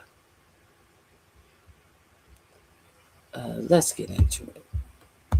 Is each of them contributed to instilling what you call storybook America and the attempt to reconcile this country as both a beacon of freedom, but also its origins as a white republic. What made you, Eddie, want to examine this contentious history in this very different way? Well, Manny, because we're experiencing so much today. You know, there's something about the celebration of the 250th anniversary of the nation that has these haunting echoes. That there are these repetitions. That Donald Trump is unique in a lot of ways, but he's also, in so many ways, deeply familiar. And I was trying to really come to terms with how did we arrive here at this moment with all of the efforts around ICE and immigration, with the Supreme Court gutting the Voting Rights Act and the assault on Black voters and DEI and the like. So I wanted to say, you know, what happens in this moment when the country tells itself a story about its founding and its contradictions are in full view? And so, you know, I wanted to tell a 250-year history of the country without writing a book of the size of We the People by Jill Lepore. So I thought it would be best to just simply telescope it by looking at these ritual moments during the milestone anniversaries. And it just so happens that at each one of these periods, the country is exorcised by the vexations of race, by its contradictions. And so you get this story of haunting and repetition to help us understand our own moment. And a lot of people might assume that your book was triggered by Donald Trump's return to office. But it's about a lot more than the racist sentiment of one man or one administration. I mean, I assume you would be writing this book regardless of whether Trump was in office or if we had our first Black female president right now. Oh, absolutely. Absolutely. I mean, think about it. In 1876, the centennial of the country, the first national ritual after the carnage of the Civil War, this storybook version of America simply disappears Black folk. It ignores the reason for the Civil War that left 600,000 men and women dead on land and on sea. And what you get is this kind of mythic illusion that America is, in fact, as Ronald Reagan would say, the shining city on the hill. Journalist. You talk about a white America frequently in your book and the notion of freedom being the white man's possession to give or to take away. When you look at the resurgence of white supremacy, especially great replacement theory, the MAGA crowd calling for America to be great again, how do you feel the sentiment towards Black Americans has changed over the past 250 years? Say, for example, going back to the 1850s, the Fugitive Slave Act, that's one period covered. My question is, are the racists and the white supremacists of today the same as those who fought to instill racism back then? Well, I don't think they're the same. I think they bear family resemblance. You know, we want to be careful not to collapse different moments. I at Princeton. That isn't, you know, Jim Crow. That isn't slavery. I'm pretty much well off, right? My son is an Ivy League graduate. That isn't Jim Crow. But what we do want to say, though, Mehdi, is that we still struggle with the idea that some people, because of the color of their skin, believe that freedom is their possession to give and to take away. So I should be grateful to them for my successes, you see? Yeah. And so because folk believe that freedom is their possession, they, in so many ways, reinscribe a racial hierarchy that gives more value to being a white person than to being a different person of color. And part of what I want to do is to challenge this, because that's at the heart of the contradiction. The country imagines itself at once as this beacon of freedom, as you say, the creedal notion of America. But then it turns around and imagines itself as a white republic. That's all we have to do is look at immigration law from the first Naturalization Act to today. And remember what J.D. Vance said in July 5th. Creed is not enough for social cohesion, for sovereignty. J.D. Vance on July 5th, 2025, invoked blood and soil as the basis of American identity. Yes. And that, to me, reveals the contradiction at the heart of the country. J.D. Vance's wife is the daughter of Indian immigrants, I should always remind people. Trump's return to office has caused many in this country to, in your own words, retreat into the safety and comfort of older prejudices that have long simmered beneath our way of life and now boil over again. Should Donald Trump, Eddie, leave the White House in 2028, and I'm not sure he will, but let's say he does, where do these Trumpian forces, as you described them, where do they go? How do they get released? How do we get rid of them? I mean, this is way beyond one man. This is the key question, Mehdi. I think it's important for us to understand that Donald Trump is an avatar for something much deeper. You know, we tend to have these moments where we exceptionalize a particular figure and we think that's all we need to do is to get rid of that person and everything will be well. That's a Hollywood approach to the country. And we've never really removed the tumor that causes so much of the illness of American life. So we're going to have to deal with 70+ million people who have voted for Donald Trump over 3 times. And we're going to have to deal with them by way of policy. And we're going to have to deal with them by way of, how can I put this? Creating a society where racism has no quarter to breathe. That if you choose to live in that way, you are sanctioned. And this is not cancel culture. This is just simply reflecting the common good of the country. We're going to have to do something deliberate, right? To not just simply allow dog whistles to drive our politics, but actually change the center of moral gravity of the country if we're going to get out of this cycle. You said something about just a moment ago about giving racism no quarter. It reminded me of a tweet I just saw today, which I responded to. Congressman Brandon Gill, one of the more far-right members of the Republican caucus. This is a quote from Gill that he tweeted out today. For years, Democrats have intimidated and silenced Republicans by calling us racist. That won't work anymore. And I just wonder, we have a Republican Party now that is leaning into the racism. Because they are proud of the racism. Do you think the Democratic Party understands that point? Some days I do, other days I don't. But I do know the world understands it. Yeah. The world doesn't trust us. It's not Trump. The American people put him in office twice. The American people have jeopardized the global economy with this guy. And so I think it's really important for the Democratic Party, that's captured by, in so many ways, man. We have to be honest. It's captured by corporate forces, and we know that there's this effort to kind of continuously appeal to what they consider to be the middle, the independents that determine our politics. And in light of those two sets of pressures, they are reluctant to really, in so many ways, push an agenda that can fundamentally transform the lives of working people. And until that happens, we're going to be beholden to this politics. I think, let me just say this really quickly. I don't think American politics will change until we get rid of the consulting class that has been. And let's be real clear that a lot of these,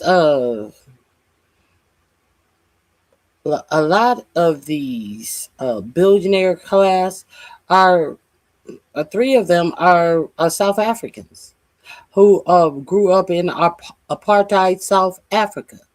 So go over there and avail yourself to the remainder of this piece. Let's see how it ends. Constitutes the crime. So on that note, let me end with this question to you. I often ask guests, especially in this dark moment we're living through, about how they stay hopeful. But I have to say, I'm less inclined to ask you about hope after looking at your book, which you begin by saying, quote, I do not love America and never have, especially now.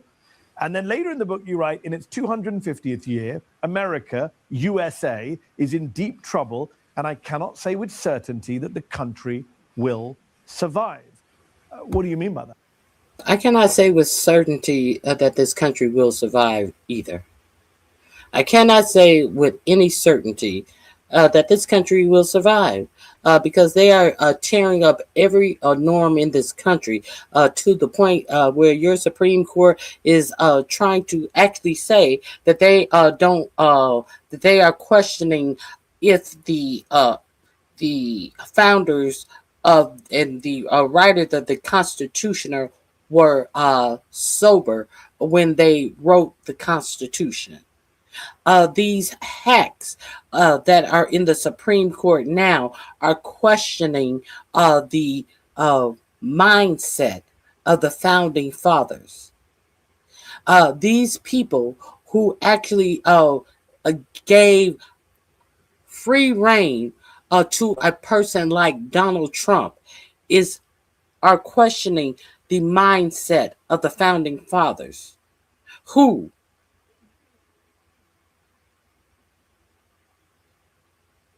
let that sink in. Let that sink in. So there is that. And maybe it wasn't maybe everything about the United States wasn't meant to flourish. It maybe shit. It wasn't meant to go beyond the years that it has gone beyond. Maybe it wasn't meant for black men to continue uh, uh, to cursey and bow down to white supremacy in this country. Maybe it wasn't meant for black men to go from the men that they were in the 60s and the 70s to become fucking scared ass black men that they are in this decade. To become a bunch of men who turn to other men as opposed to becoming men who are the heads of their family, who are the heads of households. Maybe, this country wasn't meant to continue on the way it has, the way it has fleshed out. You have more black men who are gay than you have black men who are heads of a family. I don't have anything against gay men, but I sure don't have anything against a man who is a head of their household either. I don't have anything against that either. I don't have anything against a divorced man, but I don't have anything against a head of a household either. I don't have anything against a man who stands up for his family either.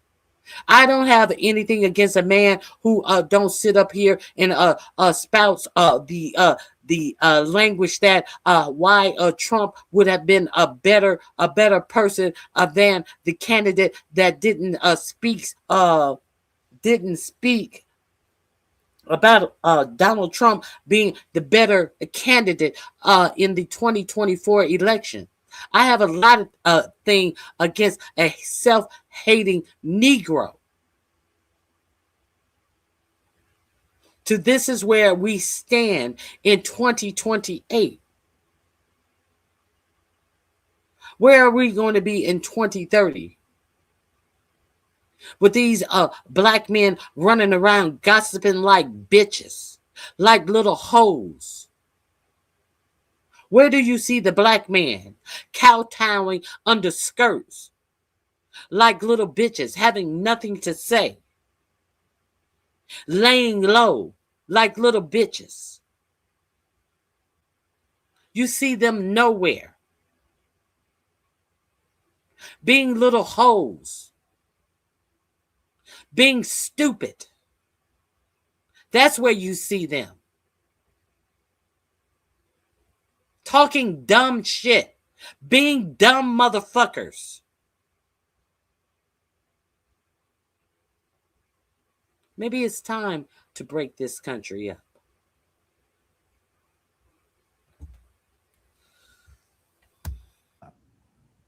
Well, I don't want to fall into the what I take to be an adolescent approach to life, that somehow everything, the arc of America's story will always end in something good. No, no, no. I commend a more tragic vision, a more blues-soaked vision. And, you know, when I wrote that first sentence, I was trying to be truthful because I don't love the abstraction. In fact, some invocations of American patriotism sound to my ear like a rebel yell. Yeah. It invokes something that is deep and visceral in how I was socialized as a Black person in Mississippi. I'm not interested in the abstraction. I love the people close to the ground. And my faith is in the capacity of human beings to be otherwise. We can be monstrous. That is clear. That is for sure. But we can also be miraculous in how we live our lives and how we can transform our circumstances. So I have an abiding faith in the capacity of human beings to transform their lives. But hope is not what I'm reaching for in this moment, surprisingly.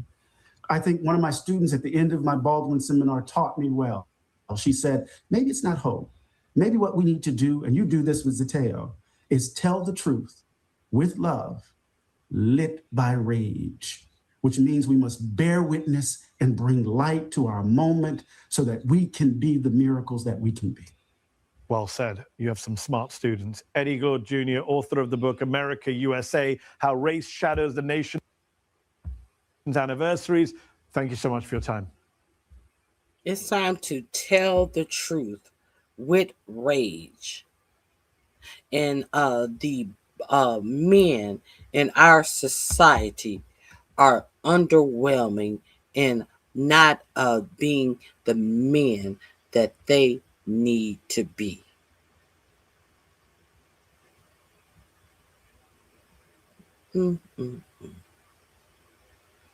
Let's enjoy a little Kyle Kalinske. Speaking of rage, let's enjoy a little Kyle Kalinske. Trump is the Antichrist. All right, so we got to talk about this here, man. So shout out to Status Quo and Jordan Sheridan. They're on the ground in New Jersey at Delaney Hall, where you have a hunger strike going on, where all these people held in this ICE concentration camp are protesting the horrific conditions. If you don't think that they are going to do this to Americans, I don't know what to tell you. I don't know what to tell you. If you don't think that they are going to do this to American citizens, I don't know what to tell you. That they're in. So you have a bunch of people slammed into a cell that's way too many for that area. You have like one or two toilets that are clogged and disgusting. You have people getting sick left and right and all over the place. You have moldy food that they're being given. It's just totally inhumane conditions, violating people's constitutional rights. It's cruel and unusual punishment. It's just a horrible, horrible thing to see. You have families being torn apart. You have people showing up. You have, kids that are having panic attacks and people that are suicidal because the family's being ripped apart. Just a horrible thing. One person talked on camera to Jordan and Status Quo, and then ICE caught wind of that, and they wanted to retaliate against them, and so they banned them from seeing their family member. This is just, it's literal like... ICE has separated over 100,000 children from their parents. Over 100,000 children. Over 100,000 children. And yet you hear the DOJ come and talk about how many unaccompanied minors have come into the United States, and they are so concerned and this, that, and the other, while at the same time they have separated over 100,000 children from their parent and took out the word humanity in the separation of these children. But they want to come out, like Todd Blanche came out, and Todd Blanche said that they have arrested 3 people in the cases about 450,000 unaccompanied minors that came into the United States. They've arrested 3 individuals, but they have separated over 100,000 children, and they no longer have to use the word humanity in the separation of these children. While y'all are watching the dumb shit that they say, but your for-profit media isn't covering this story because this story is not being covered because this story is the story that they are setting up to happen to your ass under all of these directives that they are setting up to determine American citizens as being enemy combatants, as they are setting up ways to set up American citizens to be. What are they setting you up to determine you to be? Not enemy combatants. They're setting you up to be. Oh, what is it? What is the exact term? I want to use the exact term. I'll think of it in a second. Modern day fascist shit. This is fascism. Is here. It's here. It's happening, right? And it's in the flavor of anti-immigrant insanity. Okay. Let's start with this clip here. Again, shout out to Status Quo and Jordan Chariton. Donald Trump is the Antichrist. You are his soldiers. So here we go. This is from the protest outside, and let's see what we have. I'm from fucking out here. I'm from Kansas. We're gonna come from wherever the fuck it takes. They're figuring out a way to determine you to be a domestic terrorist. This is what these camps are for. This is why they're continuing to do the things that they're doing and making sure, seeing how much they can do before they can get you to finally turn your head and say, wait a minute, that's crazy. And all of the crazy thing that they're doing, nobody's paying attention. So when they start doing it to you, yeah, shit. Nobody's paying attention right now. They're going to start grabbing your stupid asses up, and nobody's going to pay attention then. You know, par for the course.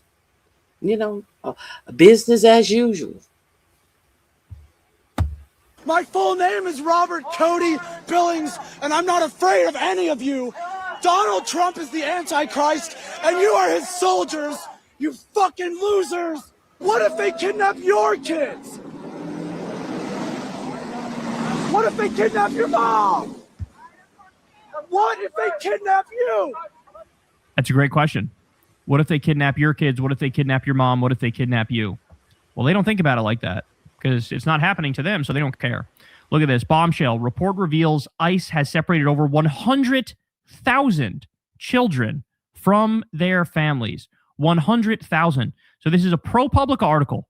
More than 100,000 kids have had a parent detained in immigration sweeps, report estimates. Since the Trump administration doesn't track how many children have been separated from their parents by immigration detention, a Brookings report tried to calculate it, and it cited ProPublica's reporting. So this is incredible, incredible stuff that we're talking about here. They say, in response to the Brookings findings, the Department of Homeland Security, which oversees ICE, sent an oft-repeated statement that the agency does not separate families, adding that parents are asked if they want to be removed with their children or instead to have them placed with a person the parent designates. DHS said this is consistent with the practices of past administrations. However, guidelines for ICE officers encountering parents have changed. A document known as the Parental Interest Directive was given a new name under Trump, the Detained Parents Directive. Its preamble, which once instructed agents to handle immigrants and parents in a way that was, quote, humane, has been stripped of that word. So now in the official rules, before it was you have to treat people humanely. Now they officially got rid of humane. You don't have to treat people humanely. They've separated 100,000 kids. I remember in his first term, when there was just a couple of examples of that, people flipped the fuck out. He panicked and he reversed that decision. Now we are so far deep into fascism that they've separated 100,000 kids from their parents and nobody bats an eyelash. Nobody cares. Nobody talks about it. This is where we are now, y'all. This is where we are. Here we have a story where somebody inside the ICE concentration camp is incredibly sick. In fact, they're dealing with septic shock. Instead of taking them to the hospital to get proper care, which is necessary at this point, they're literally giving them Pepto-Bismol. You can't make this up. Watch. I just can't believe they gave your husband constipation medication when he was in septic shock. She gave him Pepto-Bismol. He's vomiting, profusely vomiting. She came, he didn't know what he said, babe, they gave me some pink stuff. I said, Pepto-Bismol? He's like, yeah. I said, oh, so I called. I was like, you gave him Pepto, ma'am, you could call back in the morning and talk to someone. And did the hospital tell your husband or you that if he doesn't come back or he doesn't get care, he could die. What the hospital told us is that he need more further care than what they gave him. Jesus Christ, man. Jesus Christ. Like, what are we? This is a nightmare. This is an absolute nightmare.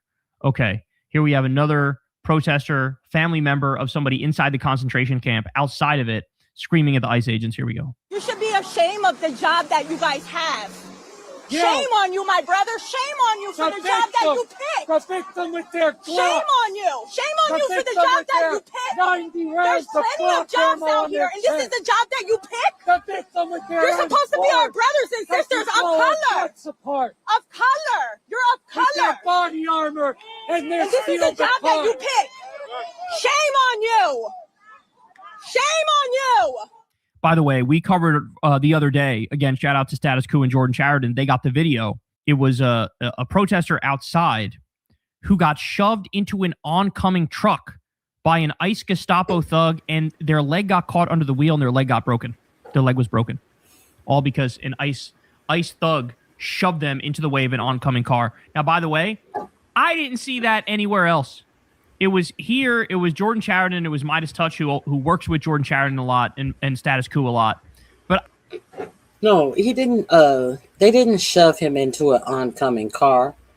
They shoved him into an oncoming 18-wheeler truck. I also shared that with you from a Status Quo network. As a matter of fact, I will share that with you again. This is what the ICE agents are doing in New Jersey. And you don't see any of your for-profit media sharing that with you. Like it was okay. Like this is what we are doing. A compounded fracture. The man's leg was twisted 2 or 3 different directions. Let me find that for you. Let me find that for you real quick.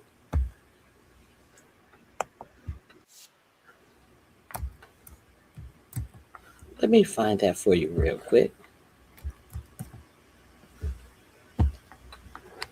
Now, Status Quo, if you are not a subscriber to them, I hope you go over there and subscribe to them. They are always on the ground.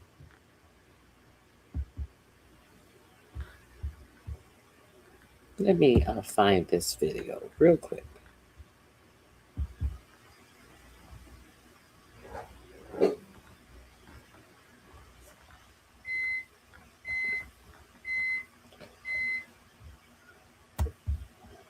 Mm-hmm.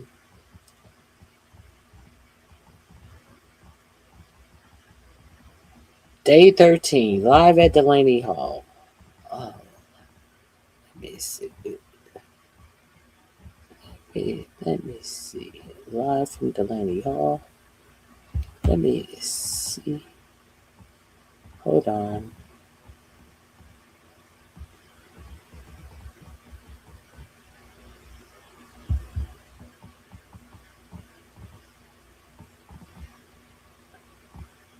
Hold on, let me see if it's under videos.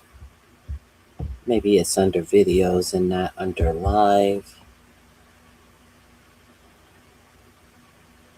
One day ago, agents run over. Oh.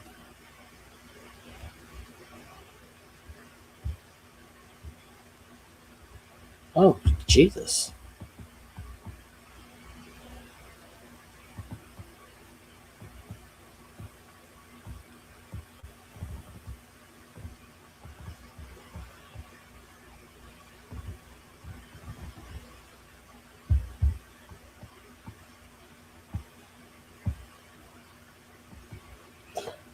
Oh my goodness. It's a lot going on this page. Somebody's going to get killed. Journalist run over by ICE prison employee. Oh my goodness. So much is going on.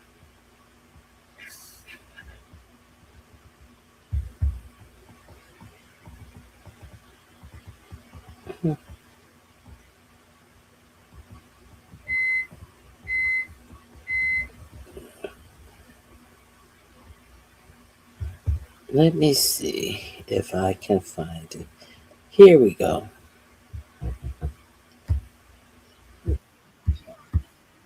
Let me share this with you.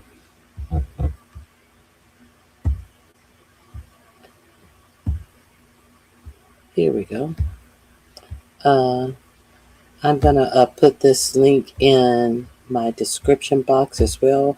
You may want to go over there to Status Quo. They are on the ground, watching all of the stuff that is going on, all of the protests. We're gonna get to the point of. We're gonna show a little bit of this deranged, out of control ICE agent first. Let me share this link with you. Okay, I'm sharing it. You will see him swinging wildly. You will see him swinging wildly for several minutes. A protester's leg got run over. Folks, with my own eyes, I just saw ICE.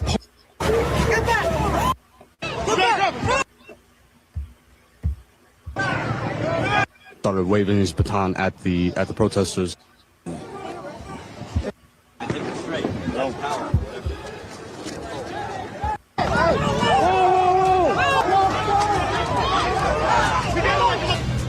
Covering what the corporate media covers up.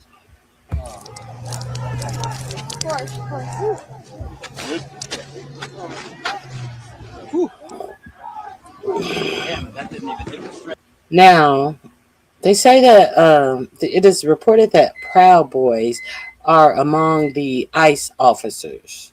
Now, this ICE officer, he is quite proud of his activities out here.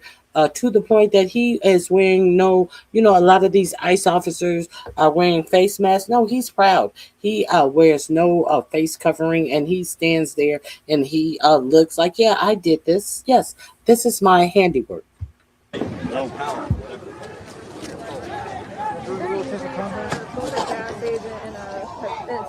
Yeah. So it looks like they're using a mix of gas, pepper spray, who knows.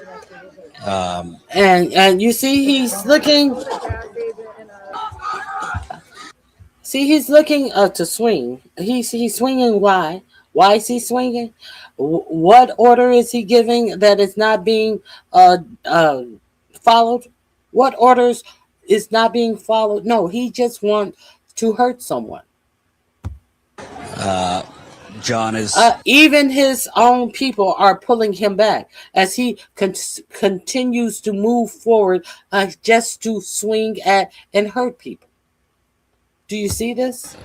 chronicling He's being right held now. back. I got sprayed in the eye. He's being held back by two different officers. After they were backing off, ICE agents were backing off, and then this guy right here that I'm showing, he pushed forward, started waving his baton at the protesters, and that's what caused them to go into the 18-wheeler. ICE is moving now.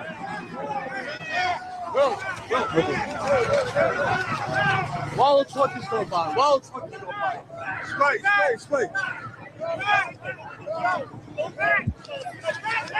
There's a truck.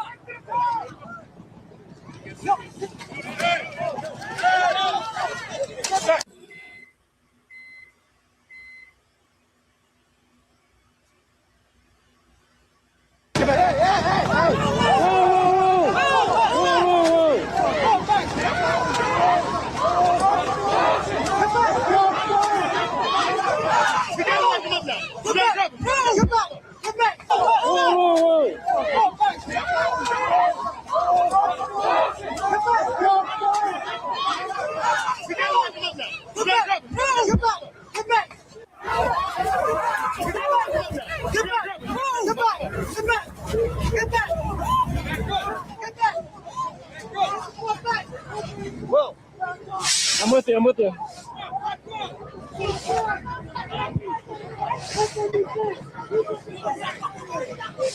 A protester's leg got run over. Folks, with my own eyes, I just saw ICE push a protester into a moving 18-wheeler, causing that protester's leg to get run over by the truck. No, if you don't think that that was intentional, if you don't think that that was intentional, when you saw the intent of it, I don't know what to tell you. Status Quo is covering all of this. Let me copy this, and let's get back to Kyle Kalinske and what he was telling you about these videos. Thank you, Very Carey. Yes, please tap your screen twice to like the videos.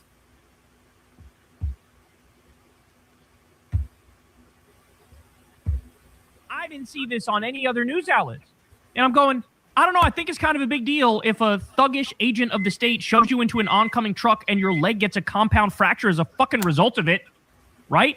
I would think so. This is the job that they picked to separate families. This is not okay. Not everybody that are in the United States are criminals. Not everybody. Let's go after the real criminals. There's plenty of real criminals out there, but you don't see them going after the real criminals. You see them going after people that can't voice, people that can't stick up for themselves. By the way, it's factually true. I believe it's 95% of the people that they've gone after have no criminal record whatsoever. 95%. That's who the people that you see. This is what I'm talking about. We have no visitation. We have no access to going in. The government. And they're all out here playing fucking soldier. Look at them in their fucking camo. Camo doesn't work in an urban environment, you dipshit. You're wearing camo for like the fucking woods in an urban environment. And you got your fucking flak jackets on. You got your fucking paintball guns, your pepper balls, your fucking zip ties and shit. What is this? What is this? These are people with tiny dicks who play too much Call of Duty. Government has no access nor to go in. How does that make us feel? How does that make us worry? I don't go to sleep at night thinking anything can happen to my husband. I'm so disappointed and I'm sick of everything that they're doing to these people. Jesus Christ, man. Jesus Christ. So let's remember, man, as I always tell you, this is not a federal agency. It's not. This is a criminal organization. And they're engaged in mass kidnappings and abductions and human traffickings. They've taken away due process. They are quite literally hiring criminals and known criminals to be these ICE thugs. There's over 4,000 people missing because of ICE, and many of them missing specifically from Alligator Alcatraz, that illegal facility that was set up as also a massive grift for DeSantis and his cronies to get wealthy. You have at least 40 people that died in ICE custody before they shut down the reporting of deaths in ICE custody because they're trying to hide it because these are concentration camps and they know they're concentration camps. Okay? We know that ICE does slavery at their concentration camps. We know that they're out there assaulting protesters, including senior citizens and priests, and they've tear gassed babies and ran over people with cars and tear gassed journalists and zip-tied kids and threw them naked in the back of U-Haul vans and took a Black Hawk helicopter and emptied out an entire building that was packed full of American citizens, and they deported a 4-year-old American citizen with cancer. And the list goes on and on. The list goes on and on. So this is who we're dealing with. We're dealing with an agency that fucking lynched a guy, okay? Allegedly lynched a guy based on reporting. This is what we're dealing with. There is no bottom for these people. The whole thing needs to be eroded, needs to be gutted. The whole fucking agency needs to be completely and utterly eliminated. They need to be locked the fuck up. We need to throw away the key because what we're dealing with here are the foot soldiers of fascism, and everybody knows it's the foot soldiers of fascism. And as soon as people realize the extent of the criminality, they will fucking forever lose respect for this fake agency. All right, y'all, that's the show. I love y'all very much. Everybody do me a big favor, subscribe to the channel and click that bell icon. You could also support the show on Patreon, sign up for Crystal Kyle and Friends on Substack, and of course, go sub to Corin's World and come hang out with us on Monday nights. All right, I love you guys, and I'll talk to you soon. Peace. Hey, y'all, do me a favor and like and subscribe. It helps out big time in the algorithm. Click the bell as well for notifications when videos drop, and watch that video on screen right now. You know you want to. All right, so this video right here is incredibly creepy. We have the CEO of Anthropic, Dario Amodei, and he is going to awkwardly smile and giggle through his answer about why Claude AI is being used by the Pentagon and how it may have had something to do with the bombing of the elementary school in Manab. Okay, so here, let's listen. Bloomberg has reported that Claude is being used by the U.S. military in the war in Iran to do AI-assisted targeting via a platform. Which, by the way, let's be clear about AI-assisted targeting. The move here is to wash your hands clean of people making the decisions, right? So we can commit war crime after war crime, but we go, oh, I didn't actually make the decision. No human actually made the decision. It was the AI that made the decision. So in front of a court of law, in the International Court of Justice, you try to hold us accountable and we'll say, we're not responsible. Nobody ever decided to pick that target. The AI picked that target. So it's all a ruse. The Israelis did this too in Gaza. They were using AI to pick targets in Gaza. Then they go, oh, I mean, shit. Oh, do we get innocence? I mean, we didn't even, it wasn't even us. Like, no person made that decision. It's the AI that did it. So if there's a mistake, blame the AI. See what this is? It's morally laundering horrific war crimes. In February, a U.S. missile reportedly hit a girls' school in Iran, killing more than 150 people, most of them children. Why this is important? I think Kyle, I think Kyle has this backwards. Why this is important is this is Anthropic. Now, they pulled that Claude AI because he said that he thought that it was so dangerous that they pulled Claude. But and they also wanted to pull it from the military because they did not want to allow mass surveillance, and they did not want to allow Claude to be able to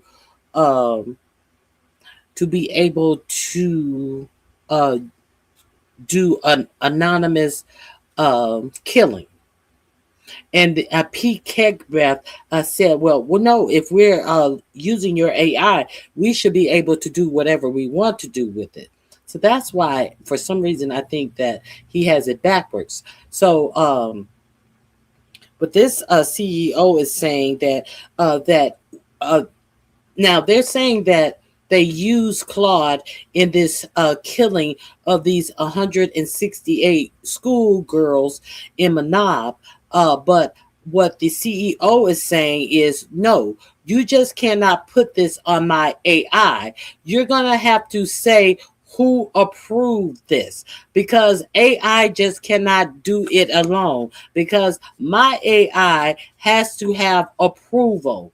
You know, the thing that Pete Kegbreath wanted to make sure that the AI could do, you know, the thing that AI was able to do over in Pakistan, Peter Thiel's AI, Lavender, and Daddy's Home was able to do, able to unilaterally just kill a Palestinian without any approval. AI was able to make that decision to hunt down and kill Palestinians with only AI approval. So the guy over Anthropic, who she's talking to, is saying that his AI had to have a human hand to approve these killings. This is what we're talking about here. Did Claude play a role in that strike? We don't know exactly how, these models were used. Obviously, these things that mistakes that happen in warfare are really, really terrible. Like, this is a really terrible thing to happen. We were willing to risk the future of our company to limit how, these models are used. And, what you're talking about is a use case that doesn't even violate our red lines. We're worried that there will be 100 times as much, with use cases that do violate our red lines. Using your AI technology to target a little girl's school does not violate your red line? Well, maybe your fucking red line sucks balls. Maybe that, right? Guys, you do understand what happened here. So this little girl's school, by the way, was close to like a military building, right? But here's the thing. We knew that, right? Like, we knew that. We knew that there's this girls' school and it's close to this military building, and it's like kids of the IRGC who go there. So they're like connected. And so I think they just did it on purpose. I think they knew what they were doing. They were trying to send a message to the IRGC that we mean business, and they killed their kids. They killed a bunch of kids, right? But according to him, hey, since it was in the complex that had a military building, this wouldn't have even violated our... Well, thank you for making the case for us. The anti-AI people, thank you for making our case for us. That you're morally laundering this and trying to make it so nobody could be held accountable for these crimes. And you guys are completely fucking primitive, savage, barbarian, backwards idiots who Yeah, you may be smart enough to create the technical nature of the AI, but like it shouldn't exist, right? In the same way that like, yeah, you got to be really smart to build the nuclear weapons, but that probably shouldn't fucking exist. And here we are. And he's like smiling his way through this answer. Oh, this doesn't even violate our red line. What the fuck? We're talking about 168 little girls who were murdered, and this is your reaction? Now, again, I would say I think overall the use of these models is appropriate. I think it's good on net. But military decision makers make terrible mistakes, even at the best of times. And I don't know if we're in the best of times. What we've seen here is Claude assists, but a human makes the final call. So a human made that final call, not Claude. So before so it's the opposite, right? Like, oh no, we didn't make the decision. AI made the decision, and now to try to get the heat off AI goes, no, actually it was a human that made the final decision. What are we even doing here, bro? In which, not Claude, because we haven't allowed it, but someone else's AI model, the AI model just makes the decision and the human never sees it. That's what we were standing up for. That's what we were fighting against. You guys wanted slightly more regulation where there would be one more layer of people to say, yeah, bomb the girls' school. Others just wanted to bomb the girls' school, and that's why we're better, is we went through multiple layers before we bombed the girls' school. Huh? Oh my word. Hold on. I wasn't even showing him when he was talking at first. Oh, let me start all over. And he is going to awkwardly smile and giggle through his answer about why Claude AI is being used by the Pentagon and how it may have had something to do with the bombing of the elementary school in Manab. Okay, so here, let's listen. Bloomberg has reported that Claude is being used by the U.S. military in the war in Iran to do AI-assisted targeting via a platform. Which, by the way, let's be clear about AI-assisted targeting.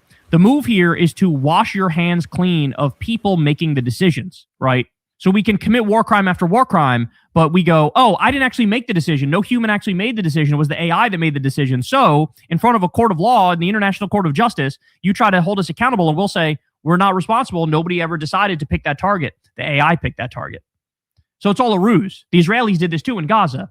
They were using AI to pick targets in Gaza. Then they go, oh, I mean, shit. Oh, do we get innocence? I mean, we didn't even, it wasn't even us. Like, no person made that decision. It's the AI that did it. So if there's a mistake, blame the AI. See what this is? It's morally laundering horrific war crimes. In February, a U.S. missile reportedly hit a girls' school in Iran, killing more than 150 people, most of them children. Did Claude play a role in that strike? We don't know exactly how, these models were used. Obviously, these things that mistakes that happen in warfare are really, really terrible. Like, this is a really terrible thing to happen. We were willing to risk the future of our company to limit how, these models are used. And, what you're talking about is a use case that doesn't even violate our red lines. We're worried that there will be 100 times as much, with use cases that do violate our red lines. Using your AI technology to target a little girl's school does not violate your red line? Well, maybe your fucking red line sucks balls. Maybe that, right? Guys, you do understand what happened here. So this little girl's school, by the way, was close to a military building. The use of these models is appropriate. I think it's. And this is your reaction? Now, again, I would say I think overall the use of these models is appropriate. I think it's good on net. But military decision makers make terrible mistakes, even at the best of times. And I don't know if we're in the best of times. What we've seen here is Claude assists, but a human makes the final call. So a human made that final call, not Claude. So before so it's the opposite. That's how the Israelis used it, right? Like, oh no, we didn't make the decision. AI made the decision.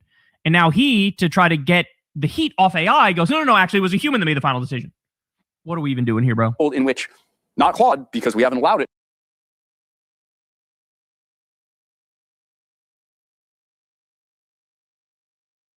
So, like I was saying, Anthropic almost got dropped by the United States Pentagon because Anthropic refused to do what Peter Thiel allowed Israel to do in Palestine. Anthropic told the United States that they could not do unmanned killing with their Claude AI in this war. And Pete Kegbreath came out and tried to smear Anthropic as a company, to downgrade and try to smear Anthropic as a whole company. And and they were supposed to cut their contract with Anthropic, but somehow, some way, they kept Anthropic on and used Anthropic in this war.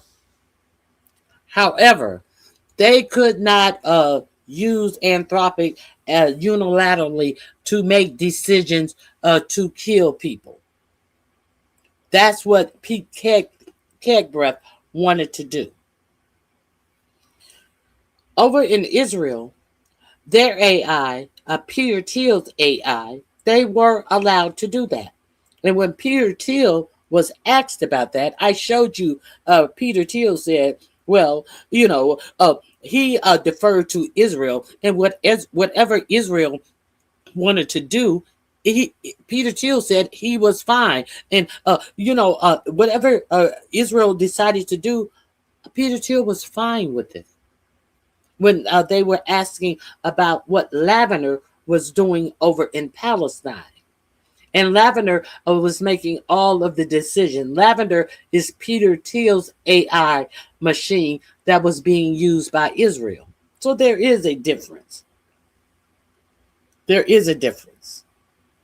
And Pete Kegbreath, the no merit having Pete Kegbreath wanted to do what Israel was doing. He wanted AI to decide. So the question is, when is America and Pete Kegbreath going to finish this alleged investigation into the deaths of these 168 school children? Every time they ask about the school children, it's under investigation, it's under investigation, it's under investigation. But what we do know is that there is a human handprint on the final decision to strike that school. What we do know is that. So who's going to pay for this quote unquote mistake? Let's finish this. But someone else's AI model, the AI model just makes the decision and the human never sees it. That's what we were standing up for. That's what we were fighting against. You guys wanted slightly more regulation, where there would be one more layer of people to say, yeah, bomb the girls' school. Others just wanted to bomb the girls' school, and that's why we're better, is we went through multiple layers before we bombed the girls' school. Huh? Oh, my word. We're so cooked. The Luddites were so right. This school had a website. You could have found it in a Google search. Like, shouldn't Claude have spotted that? And does it speak to a scarier issue about using technology as a shortcut in war? The principle that was obeyed here is a human makes the final decision. Why are all these guys so weird, right? This guy reminds me of Alex Karp. That guy's weird. Like, these people are just weird. You have these, like, maladjusted nerds who are making machines of death and trying to create God in a computer, and everybody's acting like it's normal. None of this is fucking normal.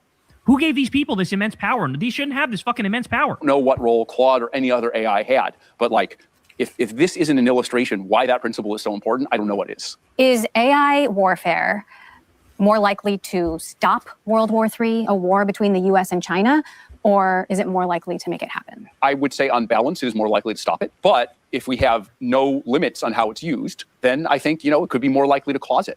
Oh, that's good. That's great. That's awesome. So in other words, the path we're going down is let her rip, wild, wild west, do whatever the fuck you want with AI type shit, right? And he's like, oh yeah, that'll probably lead to more likelihood that we have World War III. Oh, great. Okay. Awesome. Good to know.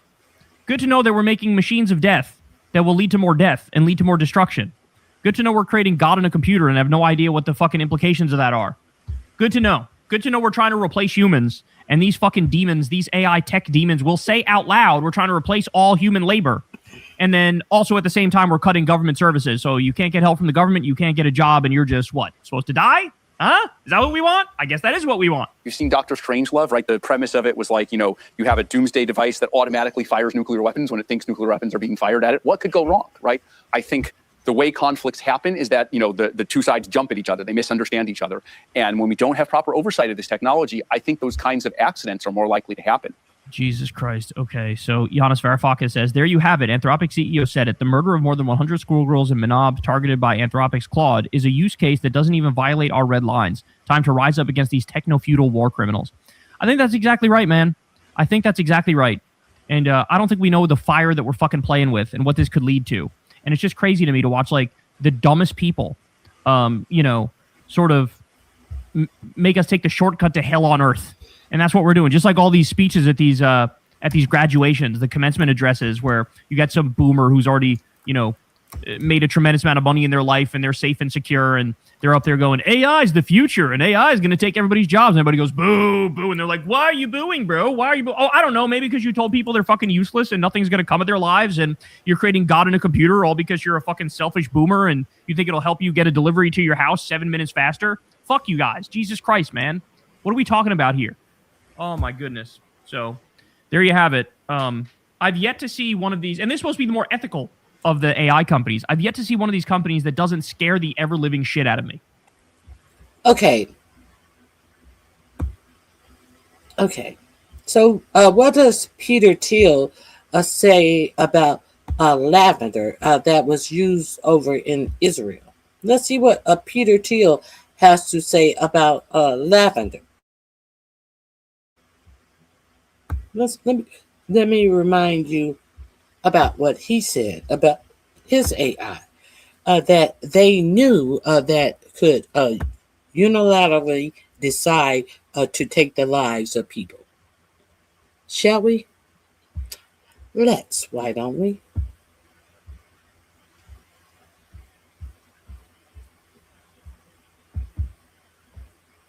So what do you think about the use of artificial intelligence or lavender by the IDF in identifying Hamas targets? And secondly, do you agree with Elon Musk about that the population decline is a risk for humanity?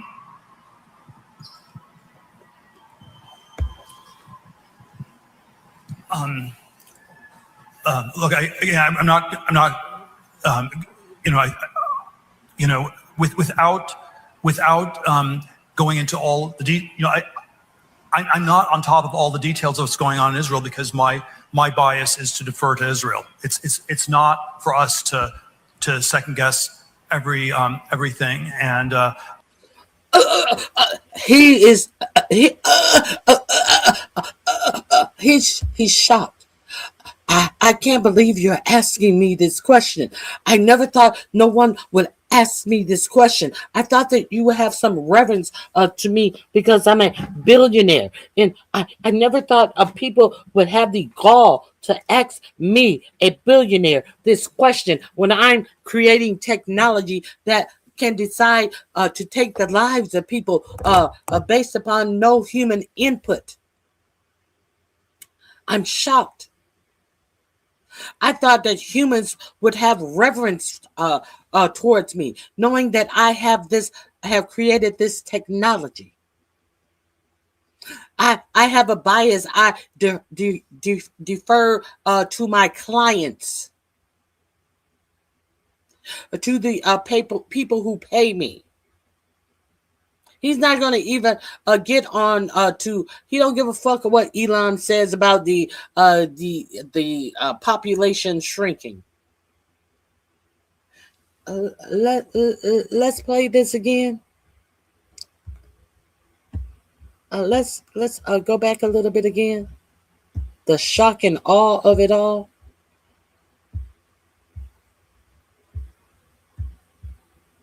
Secondly, do you agree with Elon Musk about that lavender by the IDF, the use of artificial intelligence or lavender by the IDF in identifying Hamas targets? And secondly, do you agree with Elon Musk about that the population decline is a risk for humanity?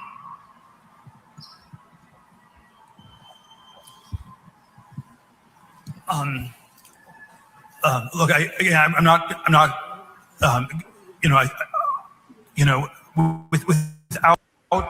without going into all the I'm not on top of all the details of what's going on in Israel because my bias is to defer to Israel. It's not for us to second guess everything, and I believe that broadly the IDF gets to decide what it wants to do, and that they're broadly in the right, and that's sort of the perspective I come back to. And if I fall into the trap of arguing you on every detailed point, I would actually be conceding the broader issue that the Middle East should be micromanaged from Cambridge, and I think that's just simply absurd. And so I'm not going to concede that point. And what was the other? Okay. Also, if you're wondering, gang, there are some very disturbing individuals controlling society right now. Okay, we heard from the Epstein files, all these creepy, weird men behind the scenes. If you're wondering why he has such a hard time answering that question, let me share with you why he may have had such a hard time answering that question for you. Because she was asking him about lavender in particular. This is a Peter Thiel creation that Israel used to make decisions. Let me remind you about some things that I have already delved into and we discussed I'm Amy here. Goodman, the Israeli publications Plus 972 magazine and All of these links that I have just shared with you are in my description box under. All of this is under ICE brutality because all of this came under ICE brutality. So that's where you can find all of these links. Local Call have exposed how the Israeli military used artificial intelligence known as lavender to develop a kill list in Gaza that includes as many as 37,000 Palestinians who were targeted for assassination with little human oversight. The report is based in part on interviews with 6 Israeli intelligence officers who'd firsthand involvement with the AI system. 972 reports, quote, lavender has played a central role in the unprecedented bombing of Palestinians, especially during the early stages of the war. In fact, according to the sources, its influence on the military's operations was such that they essentially treated the outputs of the AI machine as if it were a human decision. A second AI system, known as Where's Daddy, tracked Palestinian men on the kill list. It was purposely designed to help Israel target individuals when they were at home at night with their families. One intelligence officer told the publications, quote, so if it's tracking them at home at night when they're with their families, does that let them know that they are also going to kill their family members? Yes, it does. Did it matter to them? No, it didn't. They killed their family members as well. Knowingly. Let's continue. We were not interested in killing operatives only when they were in a military building or engaged in military activity. On the contrary, the IDF bombed them in homes without hesitation as a first option. It's much easier to bomb a family's home. The system is built. They bombed them at home as the first option, not as the last option, as the first option. And Peter Thiel said he deferred the decision to Israel, and Israel, as the first option, deferred to bomb them at home with Peter Thiel's technology. Are we clear on everything? You can find this description. This is the last link in my description box. Why am I giving you this information? Because this is information that I feel that you can use.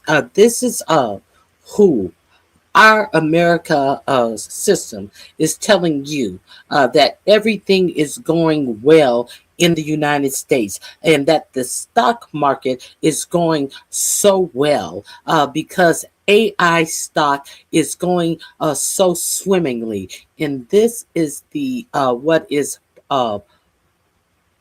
inflating, artificially inflating our stock market. This AI artificial bubble that is inflating our stock market. And this is the best thing that this artificial intelligence is doing.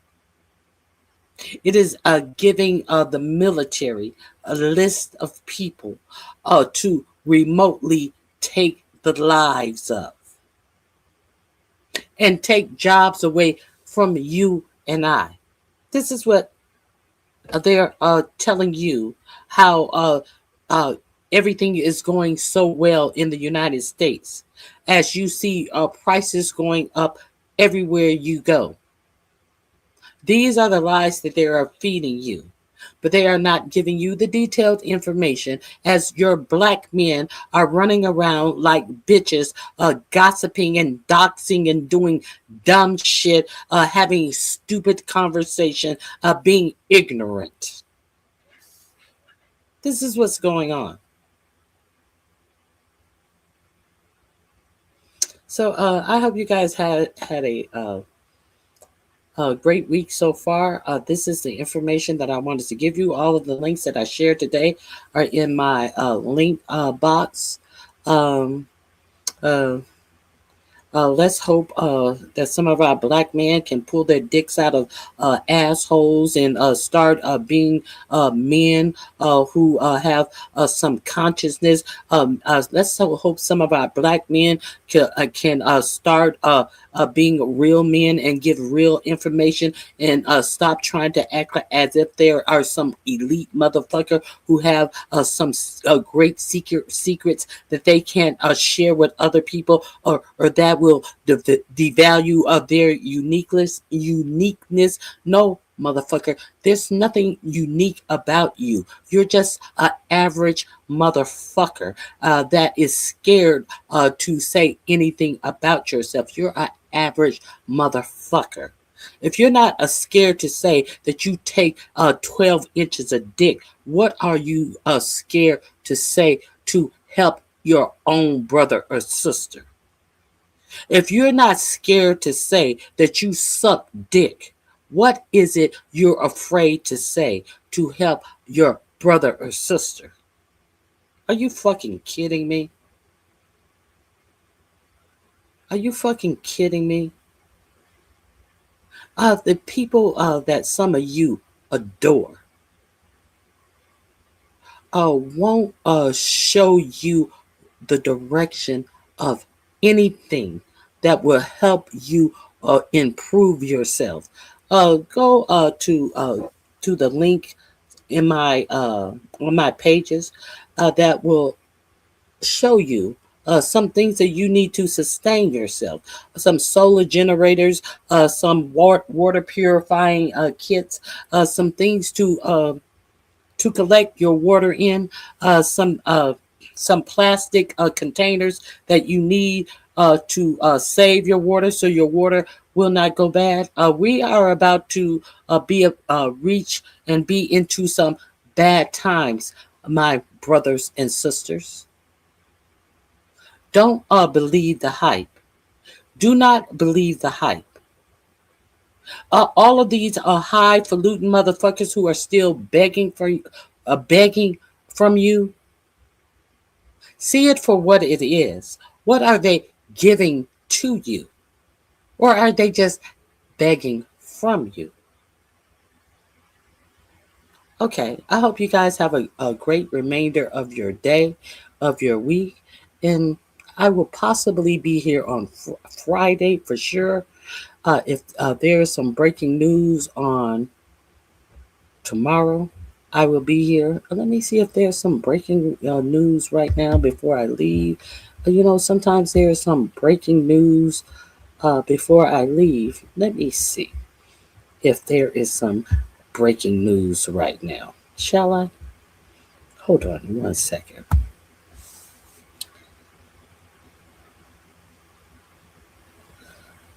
Oh shit, Donald Trump finally lost.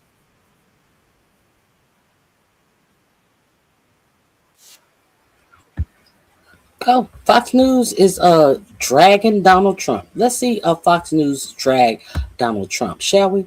It's always Donald Trump has finally lost Fox News. Now you know it's bad if Donald Trump is being dragged by Fox News. Even the morning show, even what is his name? Greg Guilford is dragging. I think his name is Greg Guilford. Let's see Donald Trump be dragged by Fox News.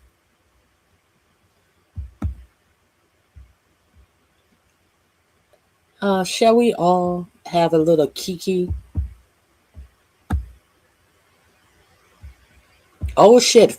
Trump finally lost Fox News. Is the title? Come on, this makes absolutely no sense. That's unacceptable for everybody. Everything about this deal seems bad to me. It all seems bad. It all seems like a setback. It doesn't seem like it means. He is no Obama. Now look at this black bitch from Jamaica who wanted to be the next MAGA star with her dumb ass. Talking all of this dumb shit. And the only reason she is up here is because she is a self-hating black bitch. Any of the measures that the president actually put out there of his goals when it came to this conflict. But he's at a bit of a political disadvantage because of the extravagant things he said about what we'd accomplished in the early going. You remember the goal at one time he said was unconditional surrender. Iran has lost a lot, but this is not unconditional surrender. This is what you get when you negotiate. You can't negotiate and not have to give up something. But what I hear from administration sources, some of the things that you have heard of what's in this deal, that makes no sense whatsoever. It's not defensible. We don't give them that money because what are they going to do with it? They're going to recover everything we've taken away from them. Who cares whether it's coming from the Arabs, from the Qataris, or whatever? They don't get it. They shouldn't get any of it. That's just the reality of it. They're going to take that money and recover everything. And you know that, Sean. I've mentioned in multiple recent videos that Fox News is in the midst of a mass panic attack and mass revolt against Donald Trump over his disastrous Iran war, and more specifically, his disastrous Memorandum of Understanding, which is just objectively worse than President Obama's Iran nuclear deal, which Trump attacked, Fox News attacked, and Trump destroyed, and Fox News supported Trump destroying. And now we end up not just back at square one, but desperately wishing we were back at square one. So Trump is humiliated, Fox is humiliated, MAGA is humiliated, and we have to talk about Fox's panic attack and revolt against Trump. But before we unpack all that, if you end up liking this video and you want to support the channel, please be sure to hit the like, subscribe, and alert bells before you go. All right, folks, just to give you a snapshot of where we're going. When I say a mass... Hold on 1 second. Infidel. Exactly whom are you speaking about has been popping up in your feed? Exactly whom do you think that you are no longer going to be nice to? Exactly whom do you think you can be mean to? I'm very curious. Whom are you speaking of and about? Exactly who do you think you can be bad with? I'm very curious. I know you're not talking about me. I'm very sure you're not talking about me.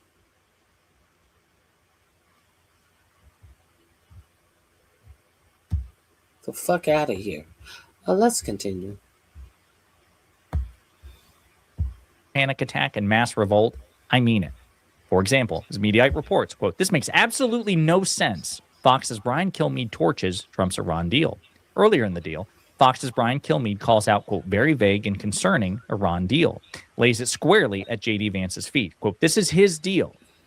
Fox's Ben Dominic shreds Trump's Iran deal, appears to brand J.D. Vance, quote, hillbilly Obama in scathing commentary.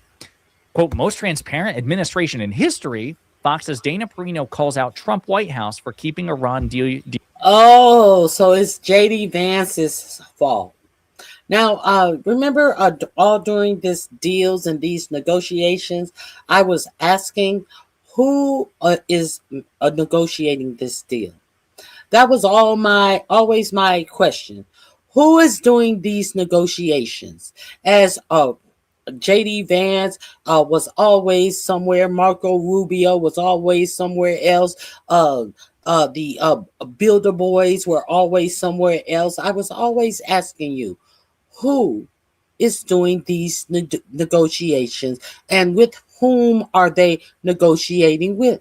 There was never any names given about who was doing these negotiations. There had been all of these pomp and circumstances about J.D. Vance and the Kushner kid and Steve Witkoff. They're going to catch a plane today. But in this last round of alleged negotiation, there had been none of this. They're catching a plane tonight, and no, there had been none of this.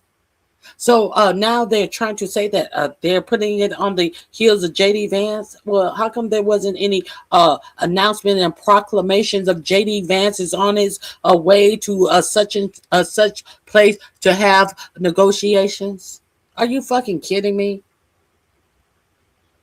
This is all of this is on the president.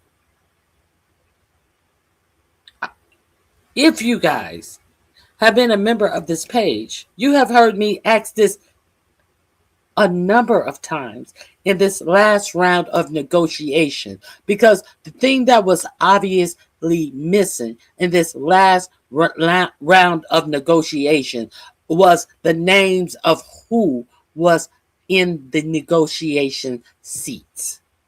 Let's continue. Deal details under wraps. And Jack Keane, quote, most transparent administration in history, Fox's Dana Perino calls out Trump White House for keeping Iran deal details under wraps. And Jack Keane, retired general, Fox News contributor, retired general, shreds Trump's Iran's concessions on Fox News. Quote, they shouldn't get any of it. And there's more. That's how bad and collective this is in terms of the backlash. But let's go in reverse chronological order, starting with the most recent to least. Fox News' Brian Kilmeade ripped the Memorandum of Understanding between the United States and Iran during a Wednesday morning interview with the Hudson Institute's Rebecca Heinrich. So let's take a look. Hudson Institute senior fellow Rebecca Heinrich joins us now. Rebecca, can we just start on the Israeli portion of it? Israel has to, I guess, stop fighting back against Hezbollah, who's lobbing missiles at the northern part of their country. This makes absolutely no sense. It makes no sense. And we also know, Brian, that there have been diplomatic attempts over and over again since the early 2000s to try to get Hezbollah to disarm. They will not disarm. It has never worked through negotiations and diplomacy. At this point, if this is tied to this deal, the United States would essentially be restraining Israel, our greatest ally in the region. You can't blame Netanyahu for this. They're defending themselves. They just happen to be very good at defending themselves. It's not their fault that they're this strong and this devastating. And Syria is not equipped to take out Hezbollah. They'd love to. They have no missiles. And Trump was the one who proposed that Syria do it in Israel's stead. And so now Brian Kilmeade is openly defying and contradicting Trump in real time. Defense. Hezbollah's got rockets. Let's talk about the deal. What concerns you most about what we now know about this deal as we wait 2 days for the formal reading of the deal? And we really have the Iranians in a vice, which is why I'm concerned that we would permit the Iranians access to their oil as we relieve this blockade. They would essentially have billions of dollars back into the IRGC coffers. I know the vice president continues to say this will be conditions based, but as far as I can tell, this isn't even going to be put in escrow accounts to trap it, to make sure that the IRGC complies. We have no reason to believe that they will. So they will be flooded with cash almost immediately. My second big concern is that the deal does recognize Iranian governance with other Gulf states over the Strait of Hormuz. Now, the Iranians will say they just want to collect environmental tolls. They're not going to call it tolls, they'll call it fees. That's tolls. Brian, that's worse than before Epic Fury. That's bad, folks. Again, I prefer this. I put my cards on the table. I prefer this humiliation to a hot war with Iran, which should have never been initiated in the first place. But I'm not going to grade Trump on a curve. I'm not going to kiss his ass, and I'm not going to pretend that this deal was a masterstroke. It's not. He should have just simply maintained President Obama's deal. And here you have Fox News openly panicking about it. But wait, there's more. Again, let's go to another clip as well. Brian Kilmeade calls out, quote, very vague and concerning Iran deal. Administration, the MOU calls for the Strait of Hormuz to be reopened in the near term. All right. The MOU stipulates, quote, that Iran will make arrangements using its best efforts for the safe passage of commercial vessels with no charge for 60 days. Hold on here. Best efforts? What do you mean best efforts? Just back out of there. We'll pick up the mines, not best efforts. That's a specific vague language. And what happens after 60 days? Word is they're going to get together with Oman, and Iran's going to get together with Oman and charge tolls. Here's the problem. If that's the case, that's unacceptable for everybody. Well, the good news is gas prices have gone down, so that's great. If the strait is open, that helps. That helps with gas prices globally. Here's the thing, though, Brian. You're reading a list of what you think the deal looks like, possibly. There's another list here in front of me. There's another list here in front of you. What does the real deal say?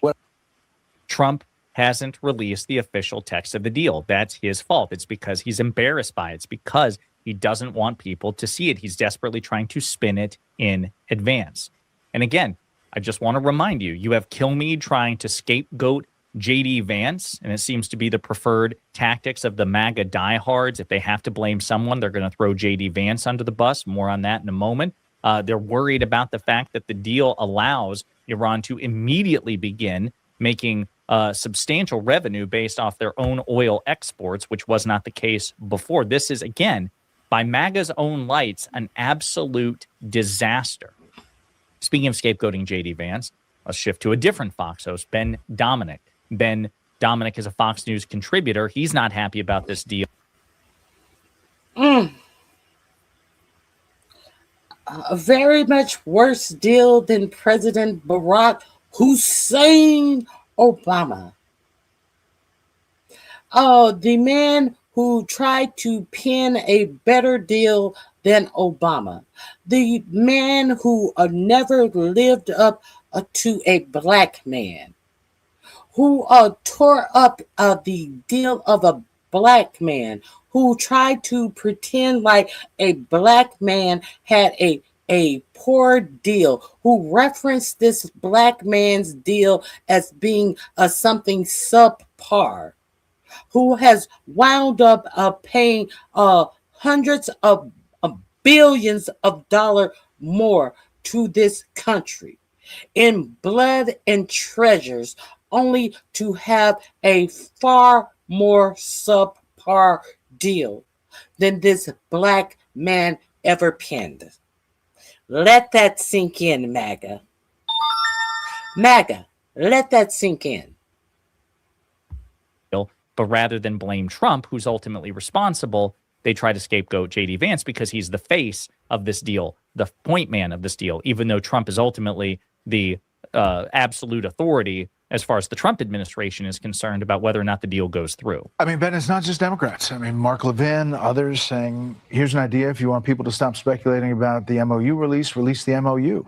Don't brief just a few appointed ones to control the narrative, expect everyone else to sit silently. So that's where we are. However, to listen to the administration talk about it, there's like this exuberance, this optimism that they've reached this thing. You know, this president has been I think he's been the best foreign policy president of my lifetime. I think that he's been incredibly bold. He has used American power to restore our sovereignty, to protect our interests, and to look out for the American people. And I think it was a gutsy call for him to go into Iran when he did. He didn't have to do it, but he did it. He thought it was the right time. And I still think that was the right decision. This deal and everything that we know about it, to the degree that it is being spun in public by this, and behind the scenes by the administration, everything about this deal seems bad to me. It all seems bad. It all seems like a setback. It doesn't seem like it meets any of the measures that the president actually put out there of his goals when it came to this conflict. And look, at some point, this Republican Party needs to decide which kind of foreign policy it's going to have. Is it going to be an America First foreign policy, one that is bold, that uses American power in key moments decisively in order to affect what it wants to achieve? Or are we going to just backslide into being some kind of hillbilly Obama kind of GOP? That is not something that is acceptable to me. It should not be acceptable to Republicans, and it should not be acceptable to any conservative who is interested in the success of America going forward. pretty harsh words. Fox News contributor Ben Dominic made clear he's not a fan of the Trump administration's peace deal with Iran that included a possible dig at J.D. Vance, because J.D. Vance wrote the book Hillbilly Elegy, right? And he, hails from Kentucky and Illinois, in that area, Appalachia. So seems to me that, again, they're lining up to scapegoat J.D. Vance. But notice again the glazing. Donald Trump, he's so bold. But also, this deal doesn't accomplish any of Trump's goals. Indeed, it doesn't. That's why so many people on both the left and the right, as Brett Baer notes, it's not just Democrats, it's not just liberals and progressives. This is universal condemnation for this war and ultimately the deal. The deal was not worth the war. We should have never been in this war to begin with. And we're not going to, polish this proverbial turd and pretend that it's a diamond. It's not. And Trump deserves all the blame and no credit, none.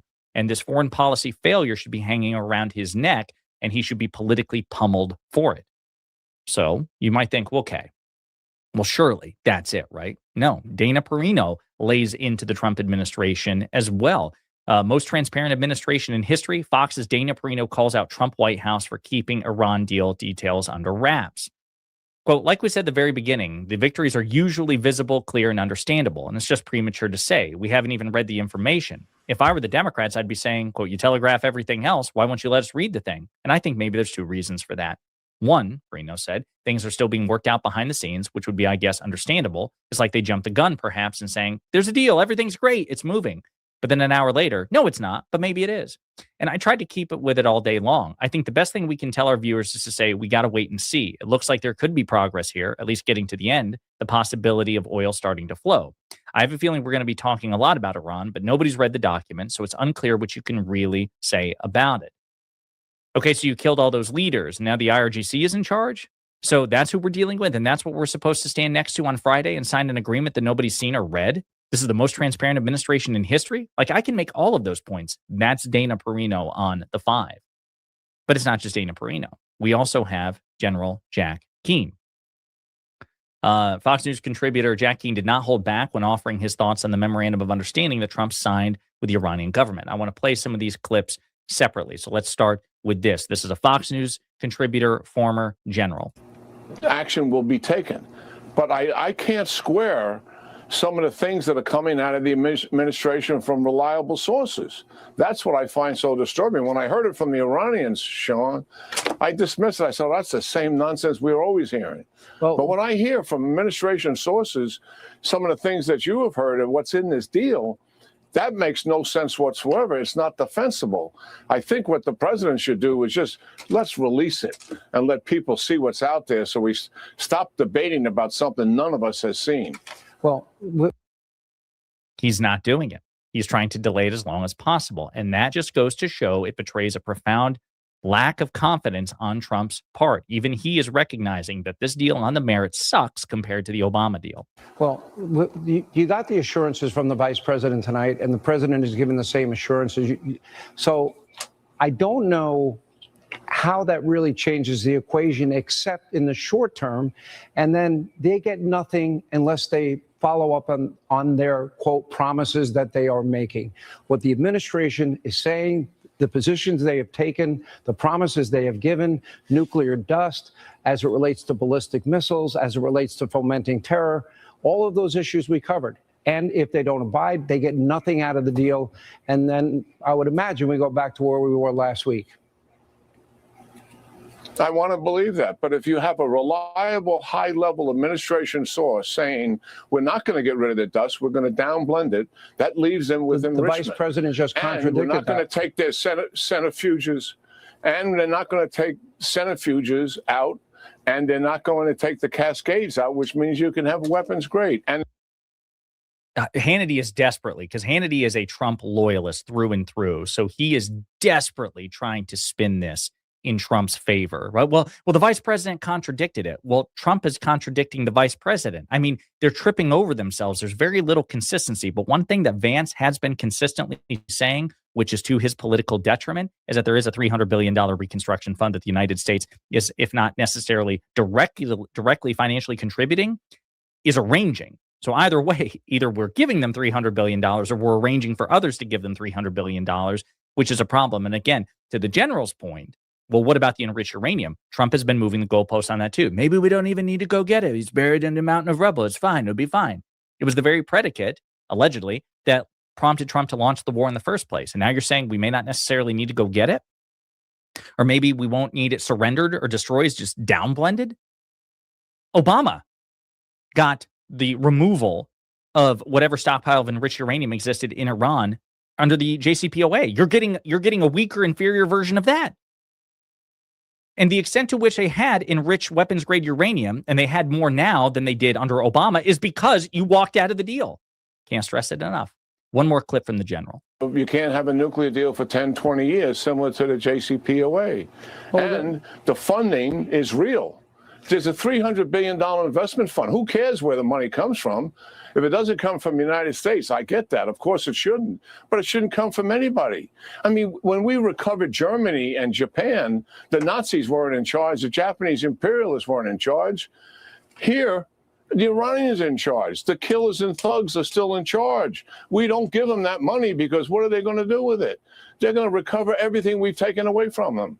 Who cares whether it's coming from the Arabs, from the Qataris, or whatever? They don't get it. They shouldn't get any of it. That's just the reality of it. They're going to take that money and recover everything. And you know that, Sean. You know that you can't trust these people. I don't. So General Keane is actually yelling at Sean Hannity, stop trying to spin this. This is a failure. And if this were Barack Obama doing it or the Democrats doing it, you would be calling it as such. But Hannity is a hack. He's unprincipled, and he refuses to be consistent. One last clip, just to demonstrate that this is a mass panic attack, a mass revolt against Trump on the Iran deal. You have Brett Baier and his predecessor, Fox News contributor Brit Hume. Well, it's possibly a great triumph if all the things he's saying are in the deal turn out to be in the deal and adhered to.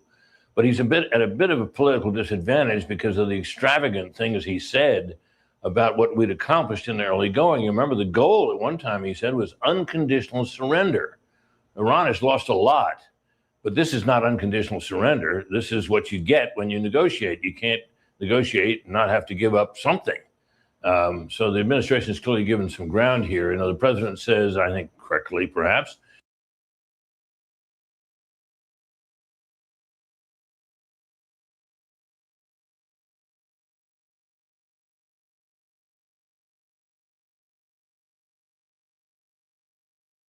that none of the money that's been frozen or the sanctions relief that Iran wants to get will be forthcoming until and unless they play ball on the nuclear matter. But they will get their strait reopened to them as well, and that is the source of many millions of dollars a day. So, you know, there's going to be criticism of this, not just, I think, from Democratic partisans.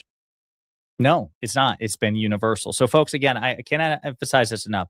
I prefer this deal to a hot war, but I'm not going to give Trump credit where he deserves none, and he deserves none. This deal is dog shit compared to the Obama-Iran nuclear deal, which means Trump should have never gotten out of the Iran nuclear deal, which means he gets no credit for this deal. He gets all the blame for the chaos and the disaster, the lives lost, the domestic economic consequences, and don't let any of them try to spin this in his favor. It says something that Fox News, not just one or two hosts, but the mass collective of Fox News, with the exception of Sean Hannity, the consensus seems to be from many of the conservative contributors and hosts that this is a total disaster. And that's how you know it is, because they are desperate to grade Trump on a curve and give him credit for anything. And even they're like, oh my God, this deal sucks. And it does. In the meantime, let me know what you think in the comments.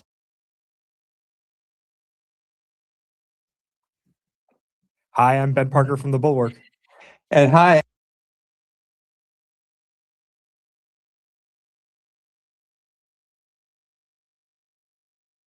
Benjamin Netanyahu says that he will continue the war in Lebanon. I'm pretty sure that the United States will continue to give Israel money to continue their war with Lebanon as well, because this administration is a whole fucking joke. This MAGA administration is a joke. The War and Peace Report. I'm Amy Goodman. We're broadcasting from Belfast in the north of Ireland. The G7 summit continues in Evian-les-Bains, in the Alps in France. France with world leaders praising President Trump's so-called strong leadership amidst his tentative peace agreement with Iran.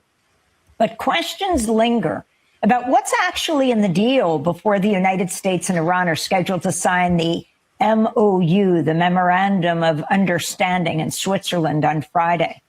While the text of the U.S.-Iran deal has not been made public, CNN says it's obtained the full 14-point agreement. The first point calls for a, quote, immediate and permanent end to the war on all fronts, including Lebanon, unquote.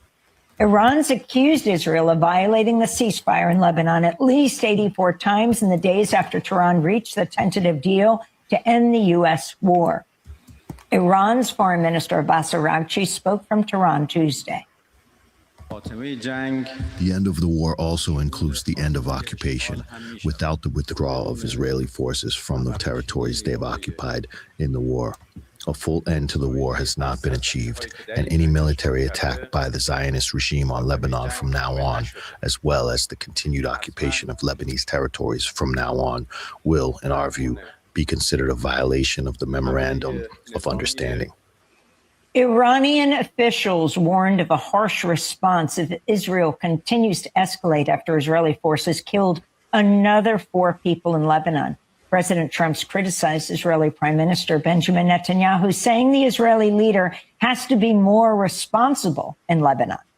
Following news of the proposed U.S.-Iran deal, far-right Israeli National Security Minister Itamar Ben-Gvir said on social media, quote, Trump's agreement does not bind us. Israel is not subject to the United States. We are an independent and sovereign nation. My position is clear. We are not partners to this agreement with Iran. That does not ensure our security, and it doesn't bind us in any way, Ben-Gvir said. Meanwhile, Prime Minister Netanyahu's threatened Israeli forces will continue to occupy southern Lebanon in defiance of any ceasefire deal. For more on Israel's response, So, let me ask you this. Now, all of a sudden, are we saying that Israel has the right to defend themselves once again? Or what is Israel defending themselves against as it applies to Lebanon? What are they alleging that they are defending themselves against, as they were the ones who invaded Lebanon? Can anyone tell me? Absolutely nothing. Absolutely nothing. But will you watch to see what this weak-ass president will do about it?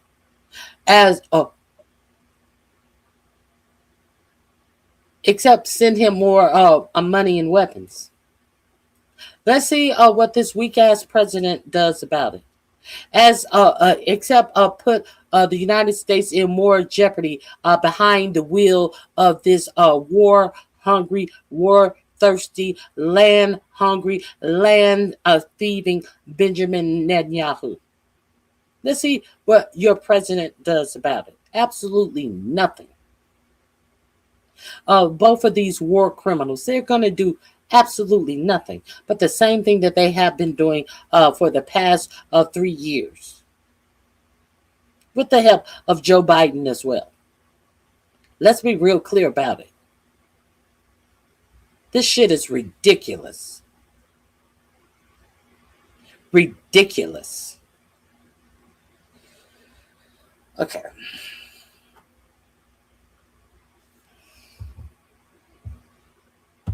Go to Israel, to Tel Aviv, where we're joined by Ori Goldberg, Israeli political analyst and scholar, has written extensively on Iran and Israel. Ori, thanks for joining us again. Can you respond to what Ben-Gvir and Netanyahu are saying and what this deal that you, as far as you understand it, is all about between the U.S. and Iran? Well, first of all, I think the most important aspect of the deal is what it's not about, and it's not about Israel. in that sense, both Ben-Gvir and Netanyahu are right, but to their own detriment, not as proof of their achievements. Israel was not included in the discussions. Israel asked to see an advanced draft of the MOU and was denied. This is an agreement between the United States. Okay, hold on 1 minute. Let me get this. Jason Martin. To have a conversation in the chat that is full of bullshit. I didn't call anyone a Nazi, and I don't see anyone in this chat calling anyone a Nazi. So, Jason, if you want to have a conversation amongst yourself about Nazi people calling someone a Nazi, take your ass to your own channel, hit the start button, and start having a conversation with yourself. Go live and have the conversation with yourself about Nazis. Don't come in my fucking chat talking as if someone's called anyone a Nazi in this chat, you stupid motherfucker. I hate a motherfucker that can't stay on topic. Motherfuckers always want to be victim to something. Motherfucker, you can get your ass rolled around in this motherfucker. You ain't got to play victim, motherfucker. We can knock you around, motherfucker, and lump up your head, motherfucker. We can give you some lump on your head, bitch. You ain't got to play victim, motherfucker. We got some lumps for your silly ass in here. But don't come in here lying, you bitch ass hoe. Stay on task, hoe. States in Iran, and it's based on Trump's interests and the Islamic Republic's interest. Israel is not a part of it. Does that mean that Israel is not bound by it? Ben-Gvir is a dyed-in-the-wool populist. All he wants to do is set things on fire and sit back and enjoy the flames, and stick it to Israel's Palestinian citizens as well as Israel's Palestinian objects as frequently as possible. Any statements from him are not worth the paper that they're published on, if they're still published on paper. As far as Netanyahu is concerned, he is the leader of the country, but he has not completely detached himself from the United States. He can't afford to do that because he knows the truth. Israel can't do this alone. Israel cannot operate in Lebanon alone if it has invoked the ire of the world, and specifically Washington, towards it. The EU is just looking eagerly for an opportunity to sanction Israel, to review the Articles of Association with Israel, to show Trump that for once they're speaking the same language as he is. And I don't think Israel really has one significant ally left, which is, of course, Israel's doing, because it has consistently and emphatically burned all of its bridges over the past year or so. So I really do think that the most important aspect of this agreement, other than American-Iranian cooperation, is that Israel is not seen as a regional axis, as a force for stabilization, or simply as an entity that must be recognized no matter what. Israel is just not in the game. So the assessment by Trump that Netanyahu showed no judgment in ordering a strike on Beirut has been seized upon by Netanyahu's political rivals, also media commentators, ahead of the election that's scheduled in Israel for October. What's the current political landscape in Israel? And as Netanyahu faces this growing friction with Trump and Israel's most powerful military ally, of course, the United States, can you talk about the pressure he's facing within his own Likud party and where he stands? Is this shifting the Israeli population? To the best of my understanding, the answer would be a resounding no. It's not shifting Israel's population. It's actually, I think this is an interesting bit of the conundrum that you've described, it's actually making Netanyahu and his policies seem even more inevitable. Because when his rivals criticize him, regardless whether they do it from the left or from the right, the only criticism that they have is you weren't strong enough. You didn't do enough to secure Israel's future. You didn't do enough to calm Israelis in the north, which means create a strip of land that is completely empty of Lebanese, not just of Hezbollah. And when Israeli politicians are saying this, what they're actually saying is that Netanyahu's basic assumption, only war and hopefully forever war, makes Israel safe. That assumption is correct. So actually, this is not bad for Netanyahu. As his rivals struggle to put forth some kind of alternative position, the only alternative they can offer, or seem to be willing to offer, is an alternative that says we would have done it better. What would they have done better? They would have managed the war better. They would have been stronger. They would have been able to create better cooperation with Trump. They would not have been so disrespectful. But all of this goes to Netanyahu's management capabilities, not to the principle at stake. When it comes to the principle at stake, there's a broad consensus in Israeli Jewish society, and you can define it in various ways. One would be Jewish blood is worth more than non-Jewish blood in this case. Another would be the ultimate jackpot is complete.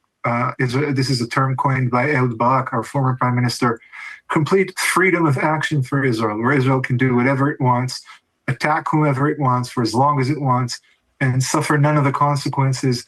Most Israelis still believe that this is the way to go. Israelis are not supportive of any kind of resolution, especially not with the Palestinians.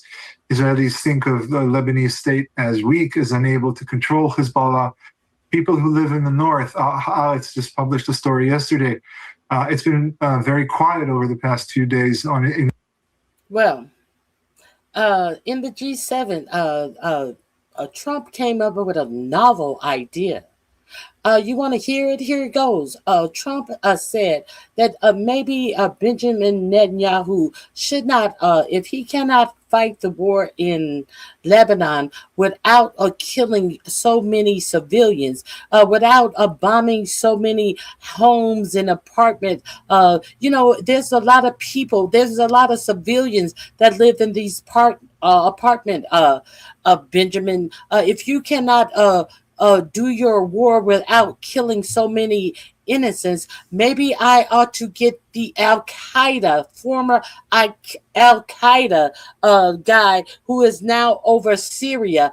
Maybe me, the president of the United States, should get the interim president of Syria, the former Al Qaeda guy, to go in and me, the president of the United States, should go in and request the former Al Qaeda guy to fight in Lebanon on your behest.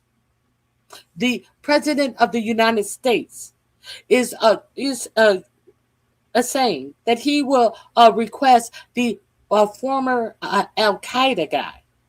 The former Al Qaeda guy who used to be fighting our military. He's going to have him go in and fight in Syria. This is what your president of your United States said. This is what Donald Trump said. You don't believe me? Let's get to it. You don't believe me? Let's get to it. This is your president of your United States. You don't believe me? Let me let you hear this dumb ass motherfucker say this dumb ass shit. Is America great again, MAGA? MAGA, is America great again?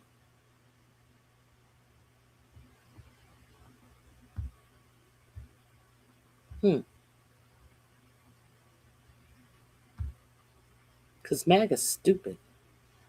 MAGA is just dumb and stupid.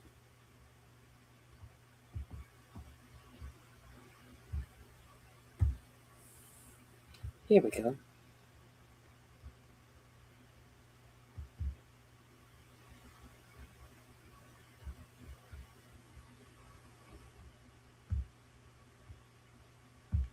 President Donald Trump is suggesting that if Israel is incapable of waging war in southern Lebanon without the mass killing of civilians, perhaps a former Al-Qaeda leader should take over the task. Let's roll C2 here. I suggested to Israel to let Syria take care of Hezbollah. Because to be honest with you, I think they do a better job of doing it. The result in Israel, across the political spectrum and the media class, has been one of deep struggle. Let's roll a little bit of the John Podhoretz podcast. Trump is now saying Bibi is indiscriminately murdering Lebanese, but the Iranians are nice and they only want to help their country. The people who just tried to shoot down and kill 2 of our pilots last week. Yeah, and of course, who tried to assassinate him. Yeah. Tried to assassinate John Bolton. Tried to. What's going on? So I'm telling you what's going on. What's going on is something happened and he decided that he went the wrong way and he is ratcheting himself in the other direction. And it's almost as though when he was without restraint, He's in the stupid. rhetoric that he was using, the militaristic rhetoric he was using, I only want unconditional surrender. I'm going to bomb your civilization. Da-da-da-da-da. Once he turns tail, suddenly Iran's nice, Qatar is brave, another thing that he said today, and you will always be my friend, and you were so brave and so wonderful in these talks, and Israel is the bad guy. So, which is where he's going. Like this is the opening this weekend. He went from Bibi is Israel isn't the bad guy when they continue to make to do strikes, even knowing that this is going to break up the fucking ceasefire, the peace agreement. Would that not mean Israel is not the bad guy? Who the fuck is this bald head, fat face, long head motherfucker? You don't understand that Israel would be the bad guy in this condition? What the F are you doing? And you're without judgment. And now you're blowing up apartment buildings in Beirut. And the Iranians are really nice. I mean, did you hear any music there? Almost felt like I heard some music there. In any event, Ryan had a vision. The meltdown unfolded at MSNBC as well. It wasn't confined just to the podcast spaces. Let's roll the heartbreak from Tom Nichols here at C6. How you characterize this kind of settlement other than the Iranians got what they wanted, the Americans didn't, and that's where we're going from here. And then, Hagar, what does that mean for the Lebanese? Yeah, it's a disaster, actually, in so many ways. So Tom mentioned here that the Israelis are now being held back. And it sounds, a lot of people, it sounds like a ceasefire would be a good thing, right? Normally that sounds like something you'd want. Good. It's about time that the Israelis get held the fuck back. It's about fucking time that they get held the fuck back. In Lebanon or anywhere. But the fact is that if we focus on Lebanon specifically, it's not there's no deal. Over on Twitter and Telegram and Facebook, it's continuing apace. Put up C3 for some instructive elements of this one. Here's one. Everyone, and I mean everyone in Israel, feels a profound sense of betrayal today. From all across the political spectrum and from every walk of life. Everyone. History proves, says Michael Oren, the former ambassador to Washington, Israel has no choice but to risk an open confrontation with Trump. An apology from your American Jewish parents ran in the Times of Israel. We are here, among other things, to defend you too. In the end, this is your real home. She's addressing Witkoff and Kushner, whose real home is the United States of America. This is weird. And we are guarding it for you and for your future generations. And you turn your backs on us like this? Simply loser. Bitch, Witkoff and Kushner is going where the cash is. Their home is where the fucking cash is. They don't give a fuck about America, Israel, no fucking where. If them motherfuckers will set up a fucking home, them motherfuckers home is in, where is that? Where is Kurdistan? Afghanistan. Where's that? Where are the motherfuckers trying to buy that island at? These motherfuckers give zero fucks about a homeland. Motherfucker, they give a fuck about billions and free shit. Now, are these Israelis serious? Do they think that somebody gives a fuck about some heartstrings when they are living far better than the American citizens? Do they think that Americans give zero fucks about their heartstrings? Goodbye and good riddance. Unfortunately, she goes, and we were wrong. We became comfortable, and over the past 2 decades, we fell asleep at the wheel. We missed the you became way, way, way too comfortable because you had comforts while Americans were losing their health care and paying for your bombs and while you were living in comfort with full health care. signs, and we owe you an apology.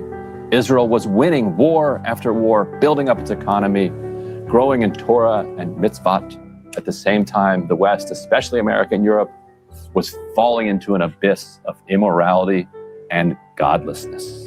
No, we were falling into an abyss of poverty and sickness and going without. While Israel was falling into richness and comfort and education and health care. That's what we were falling into an abyss of. As Israel was growing into more statehoods and more land and more ownership and more wealth. That's what Israel was growing into.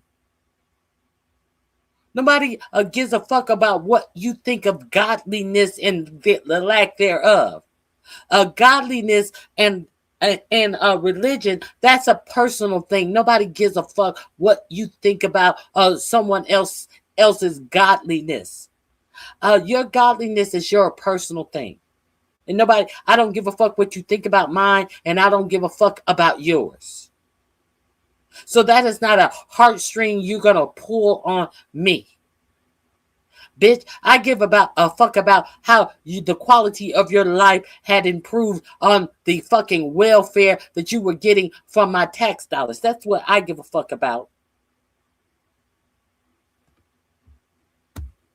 Jerusalem Post had, quote, sold their brothers, Israeli right-wing figures brand Witkoff, Kushner as losers over Iran deal. Kushner and Witkoff really coming in for some serious abuse here. It's tough. It's tough to be done.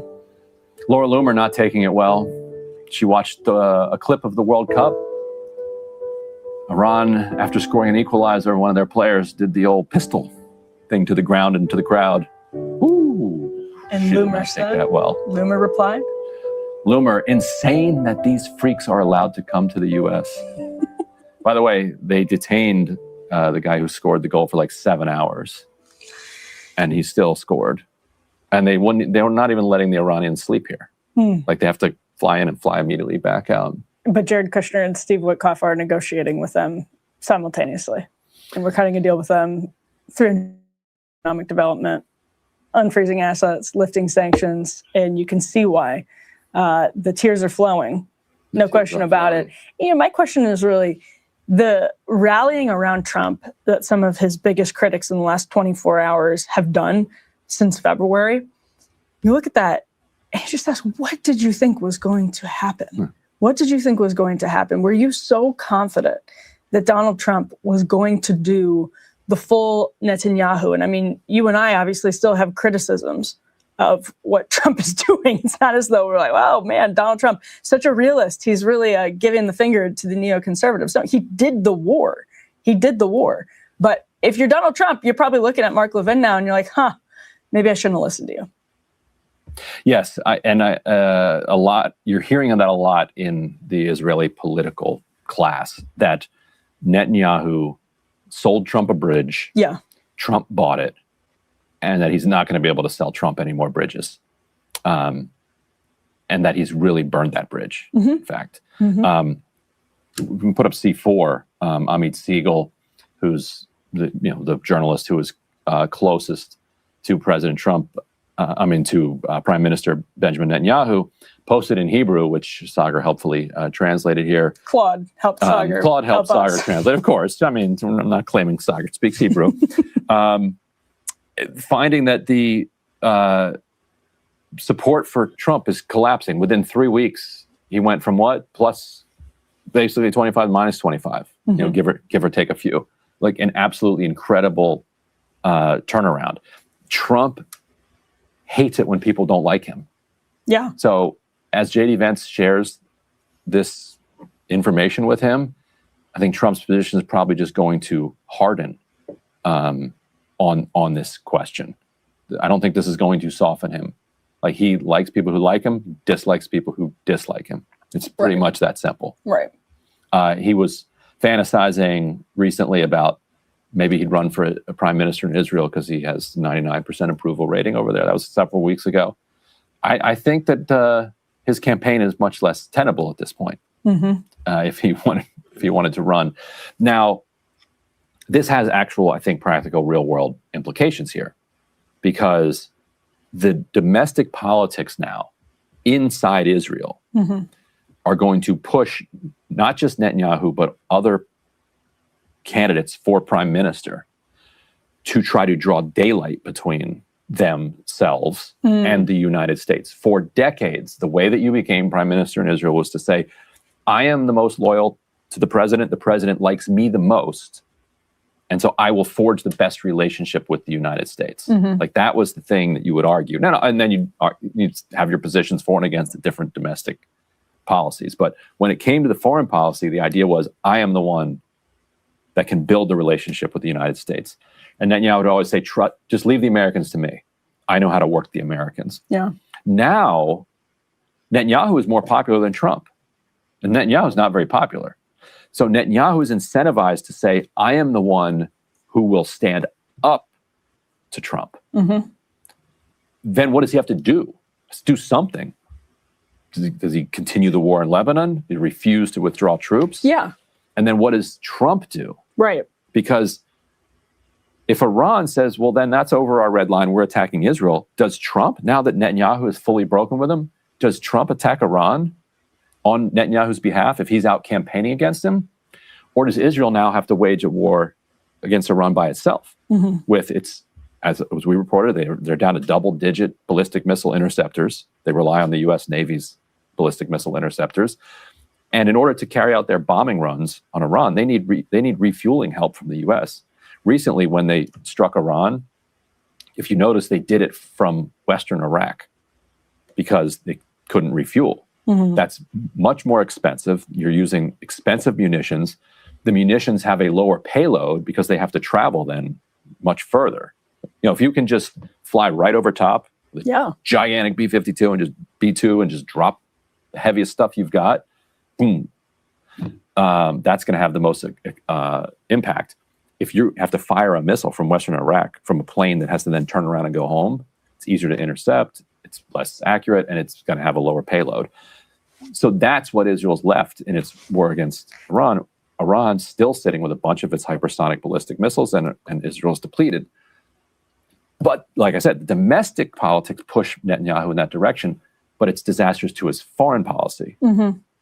Like, he really screwed himself. And some of this is yet to be determined, because we don't know. We've covered this over the course of the show today. Like, we don't know what happens in the next 60 days. We don't know if Trump actually does. And okay, there's that. There's that. There's a lot. Okay, is there anything else that I want to share with you today? I think that's it. I think that appears to be it for me. I hope you guys enjoyed the show. Let's see. This is turning into one of those. How is the ballroom going to cost us more money? Let me see. Math problems that reads like If a train leaves Paris at 5:54 p.m. with 3 dozen fresh baguettes, and a bicyclist leaves Amsterdam after eating 2 of those gigantic pancakes, how many ducks get to eat free at Subway in Des Moines, Iowa? And a math problem that goofy can only be pointing to one thing. That's Donald Trump's ballroom. And you'll recall back in February of last year, Trump's ballroom would cost $200 million. All of it private. By December, $400 million. No taxpayer dollars. But this week, the contractor's own internal paperwork put the real cost at around $600 million. Hell, the way that Trump's economy is driving inflation, by Labor Day, the ballroom will cost more than the GDP of Portugal. And that's before Trump adds a moat full of gold-painted alligators or whatever tacky crap he decides to add. But it's not the price tag that's the most offensive part. My outrage here is driven by what Donald Trump promised standing there in the Oval Office. Standing in front of reporters back in the spring, he said, "This is taxpayer-free. We've got no taxpayer putting up 10 cents. He said it would be paid 100% by him and some friends of mine. Beautiful, patriotic, a grand gift. Lindsey Graham said, well, you know, the taxpayer has to pay for it because it's for national security. So the $400 million that his friends are paying, you know, maybe they can use that for the decorations, you know, for the china and things like that. Well, of course, Lindsey Graham wants you to be the grand decorator. They can use the $400 million to buy the china and the stemware and silverware and things like that. To the nation, not one dime of your money. This is being financed privately. It's a donation that's being given by companies, very rich people, so that for 150 years they've wanted a ballroom here. We're going to have the finest ballroom, I believe, anywhere in the world. And he said, we need congressional approval. Well, they don't get congressional approval from the White House when they do things. They don't, especially when we didn't ask for any tax money. We have no tax. This is taxpayer free. We have no taxpayer putting up 10 cents. And I see right here, I just wrote it out. He said, we need congressional approval. Well, we built many things at the White House over the years. They don't get congressional approval when they build in the White House. It's totally separate. And especially when it's a donation. I mean, the ballroom is a donation. What's not covered perfectly is the fact that the judge said we need congressional approval. Many things have been built in the White House. They haven't gotten congressional approval, especially when the money is being not put up by the taxpayer. The taxpayer's not putting up a dime. Survey says that's a lie. A big, greasy, marble-floored lie. And we know it's a lie because the Washington Post got the contractor's actual estimate from Clark Construction, the firm that's doing the job. And they told the White House back in March that the project is going to run $600 million. And of that, only $293 million is coming from private donors. The rest, more than $300 million, comes from people like you and me. But I'll give you an example. You have right here, $300 to $400 million, depending on finishes. If I use very expensive marble. Wait a minute. Whoa, hold on. You mean he knew way back then? You mean to tell me this motherfucker knew way back then that this thing was going to cost over... I got to rewind. Because I was looking at my dog do something. You mean to tell me way back then Donald Trump knew that this thing was going to cost over $600,000 and he sat out here and told you that it was going to cost $200,000 and that he had collected money from his friends? Let me rewind this. I was paying attention to my little pooch. $100 million comes from people like you and me. But floored lie. And we know it's a lie because the Washington Post got the contractor's actual estimate from Clark Construction, the firm that's doing the job. And they told the White House back in March that the project is going to run $600 million. Black and March, they told him it was going to run $600 million. Bitch, what? Bitch, what? That's why every other week it went from 200 million to 300, 200 million to 250 to 300 to 350 to 350 to 400 million. Is that why it went up $50 million every week? And of that, only $293 million is coming from private donors. The rest, more than $300 million, comes from people like you and me. But I'll give you an example. You have right here, $300 to $400 million, depending on finishes. If I use very expensive marble, if I use very expensive wall coatings, I could bring it up to 400. Otherwise, we're right now ahead of schedule. We're under budget.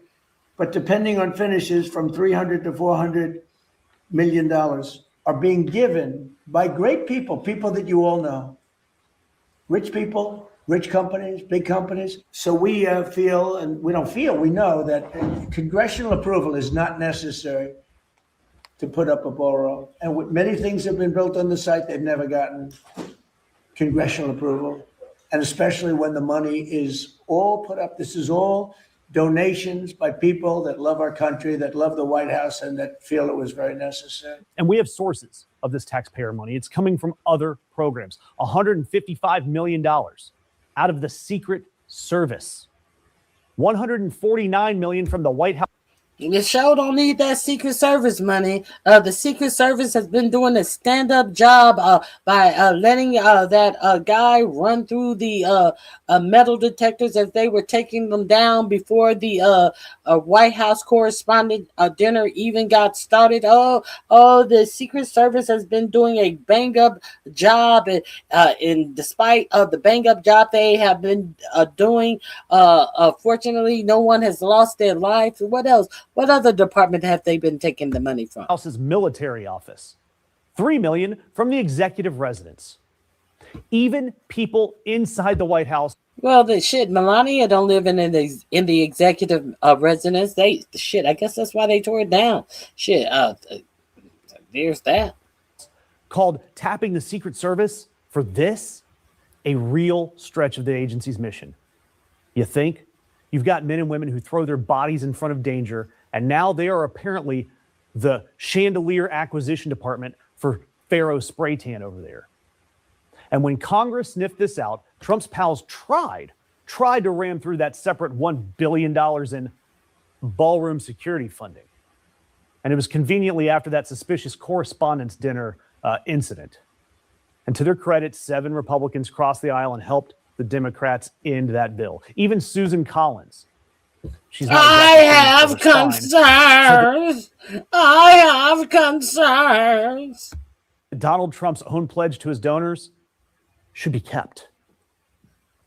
And I just want to keep going back to the big picture here, right? This ballroom, $600 million. And yet grocery prices are still punching people like you and me in the face every single week. Rent and mortgage, it's brutal. Healthcare costs skyrocketing. And you have the President of the United States tearing down the historic East Wing of the White House, dumping rubble at a golf course like a mobster. And now he's reaching into the budget of his own bodyguards so that he can build himself this 999-seat ballroom that the average taxpayer will only ever see from 200 yards away through an iron fence. You are literally paying for a party you'll never be invited to in a house that you are no longer allowed to think it's yours. And let's talk about these friends of mine, these Trump donors that are covering the private half. I've covered it a little bit, but think about it. This is its own little swamp. And remember, when a president builds a personal monument to himself and lets corporate donors chip in 9 figures, just ask, what do those donors have in front of the federal government? Because a lot of those deep pockets that were writing the ballroom checks are companies that also hold or want bigger federal contracts worth far more than they are donating. They might also have mergers or investigations that the right political influence could definitely impact. Meanwhile, the part of it that you and I are being forced to pay, that keeps climbing. $200 million, $400 million, $600 million. Every few weeks, that number grows and it adds another comma. And for every few weeks, the excuse just gets a fresh coat of paint. This is Donald Trump's entire con poured into just one tacky building. Take this public thing, slap your ego, your name on it, bill the public, and then say it's a gift to the nation. Donald Trump told us that this would cost us nothing. And now it's going to cost us more than $300 million and counting. And it's coming out of the budget of the people that are risking their lives to save his. Do me a favor, hit that notification icon down there, because whenever they do fuzzy math, I want you to know about it. Okay.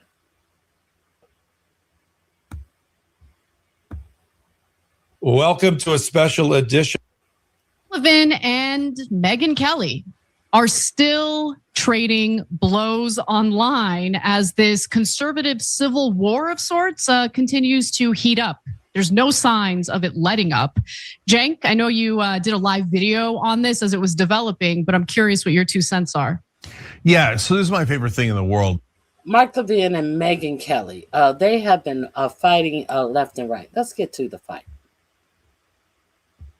This is genuinely funny, as if TPUSA would ever bow to Christian loather Levin Sobiek to be banned from future events, writing Decision Time, and Megyn, bigot and Jew hater, now making light of the Holocaust. So if that's what the shirt, in fact, is making light of, that's pretty gross. So I'm upset about that as well. But Mark Levin using that to attack like Megyn Kelly is a weird choice, which we'll get to in just a minute. On Monday, he wrote that a week ago, Posobiec was a little known bigot and Jew hater. Now he's a little known delusional bigot and Jew hater. Prayer doesn't seem to be working for him. In fact, he's so busy hyper posting. When does he have time to pray? And then he implied that Turning Point should ban Posobiec from future events. I love how this guy thinks he's like the dictator here. Like he gets to decide what every organization does or doesn't do. But he's calling for Posobiec to be banned from future events, writing Decision Time. And Megyn Kelly responded to that, saying Mark Levin, who is spiraling because he mocked Catholics praying the rosary and his hatred is evident for all to see, actually thinks he can besmirch Jack Posobiec out of Turning Point USA. Good use of the word besmirch. This is genuinely funny, as if TPUS. Oh, thank God that Turning Point USA has become a laughingstock and a total joke. I am so happy that Turning Point USA has become the joke that it has always been.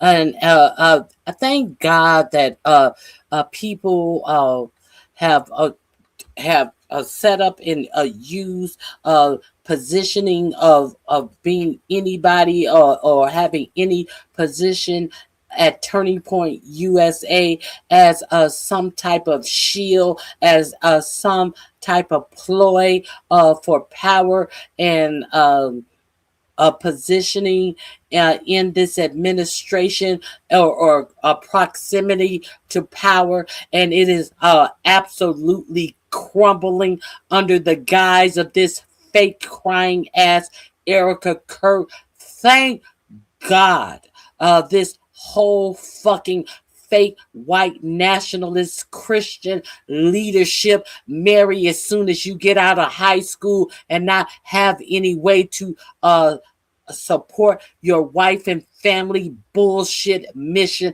is crumbling. Thank God. Say would ever bow to Christian loather Levin, dying laughing. I don't know, Megyn, they might, but I'm curious what you think, Cenk. Yeah, so I love every piece of this because there's so many interesting plot developments here. All right, number one, So Myron Gaines' shirt, in my opinion, is out of bounds. The fact that it's out of bounds is just noted. He doesn't get canceled. Nothing happens to him. I just am not in favor of that. In 80% of the charges of anti-Semitism, it's nonsense. It's just a way of defending Israel. They planted all these trope landmines, etc. But 20% of the time, are some people against Jews? Yeah, of course, right? And so Myron Gaines seems to be in that category. So now what Levin does from there on is what's, of course, standard Israel first procedure. Okay, we've got a guy who's said plenty of bad things, but in that particular case was wearing a bad shirt, okay? So, okay, but I don't agree with him at all. All right, so then he says, since Posobiec was standing next to him and smiling, Posobiec is canceled. No, there's no smear by proxy, smear by standing next to a guy. And he's like, but in the picture, he was smiling. I don't know what he was thinking in the picture. What is this nonsense, right? Then he says, okay, then Posobiec brings out the rosary beads at TPUSA. That's, of course, to rub it in the face of Jews and saying you don't belong here. And that's why he's an anti-Semite.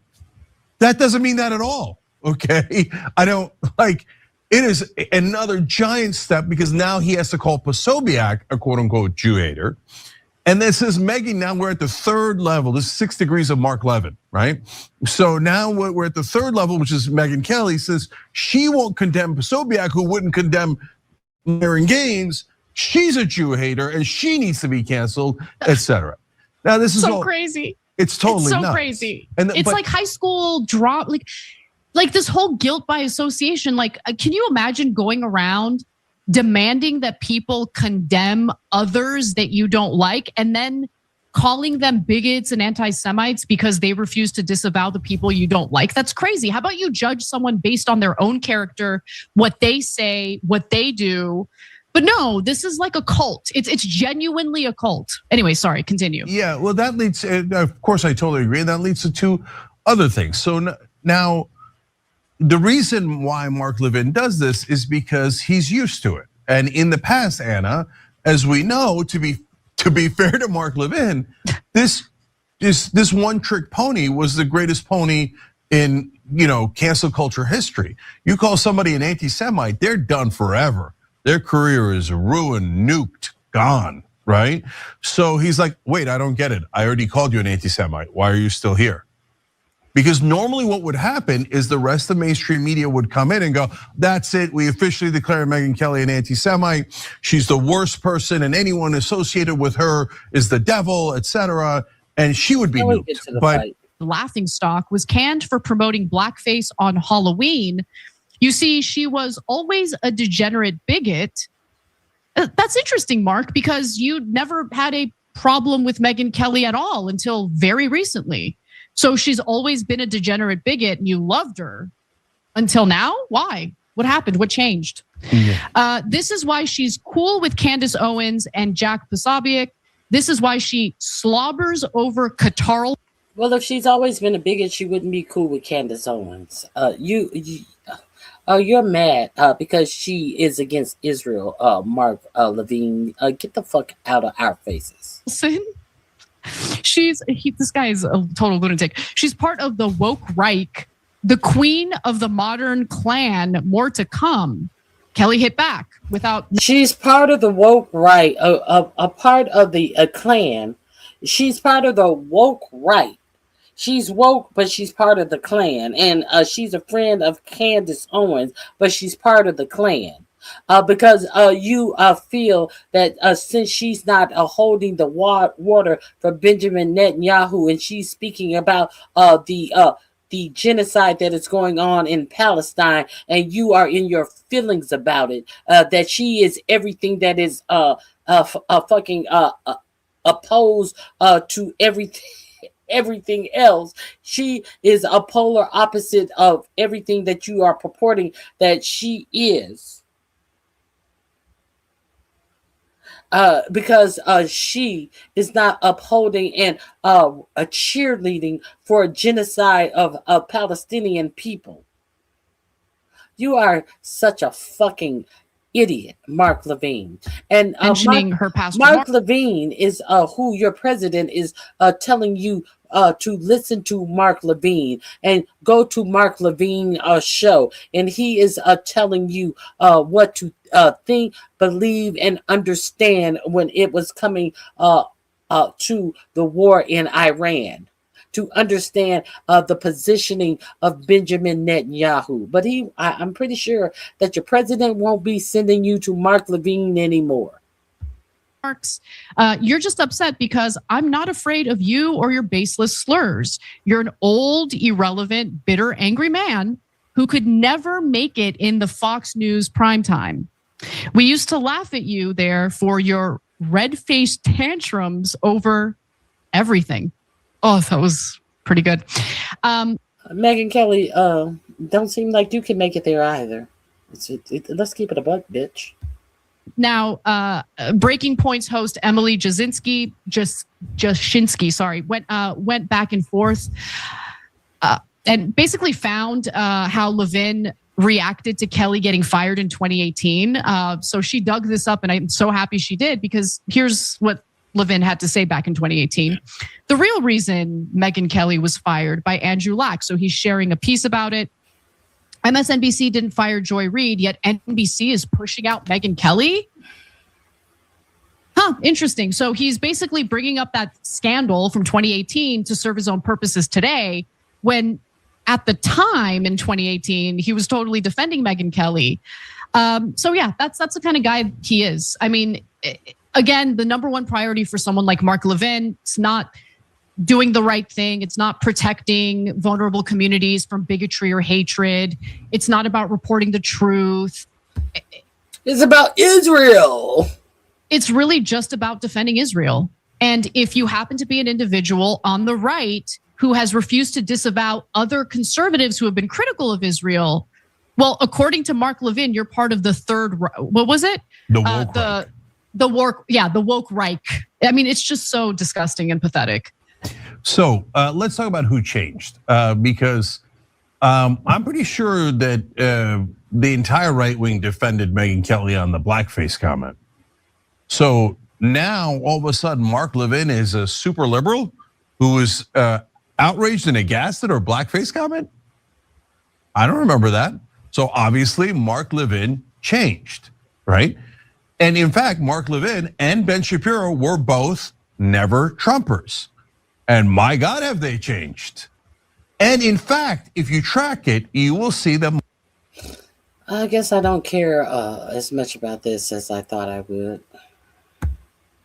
That I'll do two more comments that are fun from leftover from the main show. Doodle Dragon Amron said, "Happy 2 Tuesday."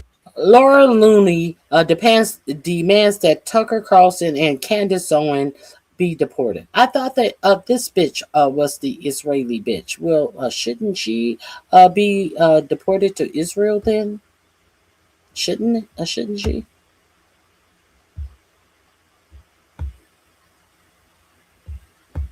Day you too. Love you, TYT. Welcome back to the Thunderdome, Jank. Did I miss it already? We missed you. Here, because homeboy was spitting bar. Did I miss Definitely it? leaving, and we're gonna go for. Did I miss it? Into it. That is my prediction, and it has 100%. If you're not exactly who the bad guy. And as we all know, Israel is eyeing the merging of the IDF with our own military. They're also seeking to enter some sort of agreement where the United does every single time, and our government officials will come heads. Either they continue the wars or face the consequences of a violent mob. Man is, but nonetheless, he's absolutely livid, Jay. And to be, you're about to hear from a chorus of Israel firsters. Because it gets us to peace. It ends the inflation. And they've killed 100 times the civilians of that Hamas and Hezbollah have. So if Hamas and Hezbollah are terrorists, then obviously Israel is terrorist. But Jake Tapper would never, ever tell you that, because his job is to protect Israel. Right, let's go to Twitch first. Way she's dedicated most of her time, and if you just check her social media activity, all of her time is spent. She's dedicated most of her time, and if you just check her social media activity, all of her time is spent trying to get the Trump administration to investigate anyone who's critical of Israel. All right, take a look. Tucker Carlson was actually on a show yesterday rallying for Iran, saying, well, at least the Iranians hate the Jews, and at least the Iranians are supporting the Palestinians who are being genocided. Therefore, I'm for Iran. Wish I was joking, but that's what he said on his show. Iran, which is bombing Arab countries and destroying Arab countries, is more popular in some Arab countries than it was at the beginning of the war. Now, how could that be? Well, because Iran has taken a clear position on the murder of Palestinian civilians, particularly in Lebanon, but not just Lebanon, in the West Bank and Gaza also. Iran has tied its ceasefire negotiations to a ceasefire in Lebanon. Now, that's not something that resonates with most Americans, like who cares? But in the Middle East and in the entire rest of the world, really, which is watching Israel destroy Lebanon for reasons that are not clear at all, murder Christians wholesale in Lebanon, destroy Christian villages, bomb Beirut, not a traditional Hezbollah stronghold. Why are you bombing Beirut? Unclear. But it's happening, and the rest of the world is watching carefully because Lebanon is a country a lot of people have been to, probably the most beautiful country in the world. At no point did Tucker Carlson say anything about hating Jews. But, you know, if a Zionist is speaking, you should just assume they're lying, especially when it comes to addressing anyone they object to. Anyone who's critical of Israel, they'll immediately paint them as an anti-Semite because they're one-trick ponies. That's all they've got. They have no way of really defending the indefensible. So in an effort to destroy their opponents who are speaking truth, they attempt to defame them with jabs that a former IDF spokesperson carried out against myself and Cenk Uygur. And man, this conversation was amazing. You don't want to miss it. We'll be right back. Said it must be accurate because the watermark said it was made by a scientist. So, your move, Truth.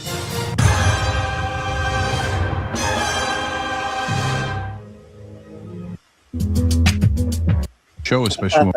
They demand that America. But it's also the ROI on these. But it's also the. They be doing that on behalf of our country and what would benefit us, Americans? No, of course not. He insists that Americans literally die on behalf of the wars that benefit Israel. And so now that Trump is allegedly pushing for a peace deal with Iran, he's very upset and has some strong words for the American people. Take a look. I think the war was a good thing to do, but what I think is a problem here is the finishing accord, and what appears to have been an urgency and a desire, an American desire, and almost desperation to make a deal and stop fighting. And I think that the Iranians have a good nose for weakness. Whenever they sense weakness, they usually are good at exploiting it into their own for their own advantage. And I think in this. But what you will want to understand is, while he's talking about a weakness that the Iranians have a nose for, the Iranians cannot have a nose for weakness in the Jewish fighting in and near Iran, because the Jewish fighters are not anywhere near or in Iran fighting in the first fucking place. The Americans are in and near Iran fighting because the Jewish IDF is way over in Lebanon fighting somewhere else. So the actual audacity of this motherfucker to be talking about the cowardice of any fighter when they are not doing the fight. The IDF is not over in Iran fighting at all. In this sense, they understood that the Americans, unlike Israel, are too sensitive when it comes to fighting and when it comes to actually paying the price of fighting, which, of course, from an Israeli perspective is. What price did the American have to pay to be in Iran fighting in the first place is the question. America don't want to pay the price because America didn't have a price in to pay in the first place. We had no fight in this fucking war in the first place.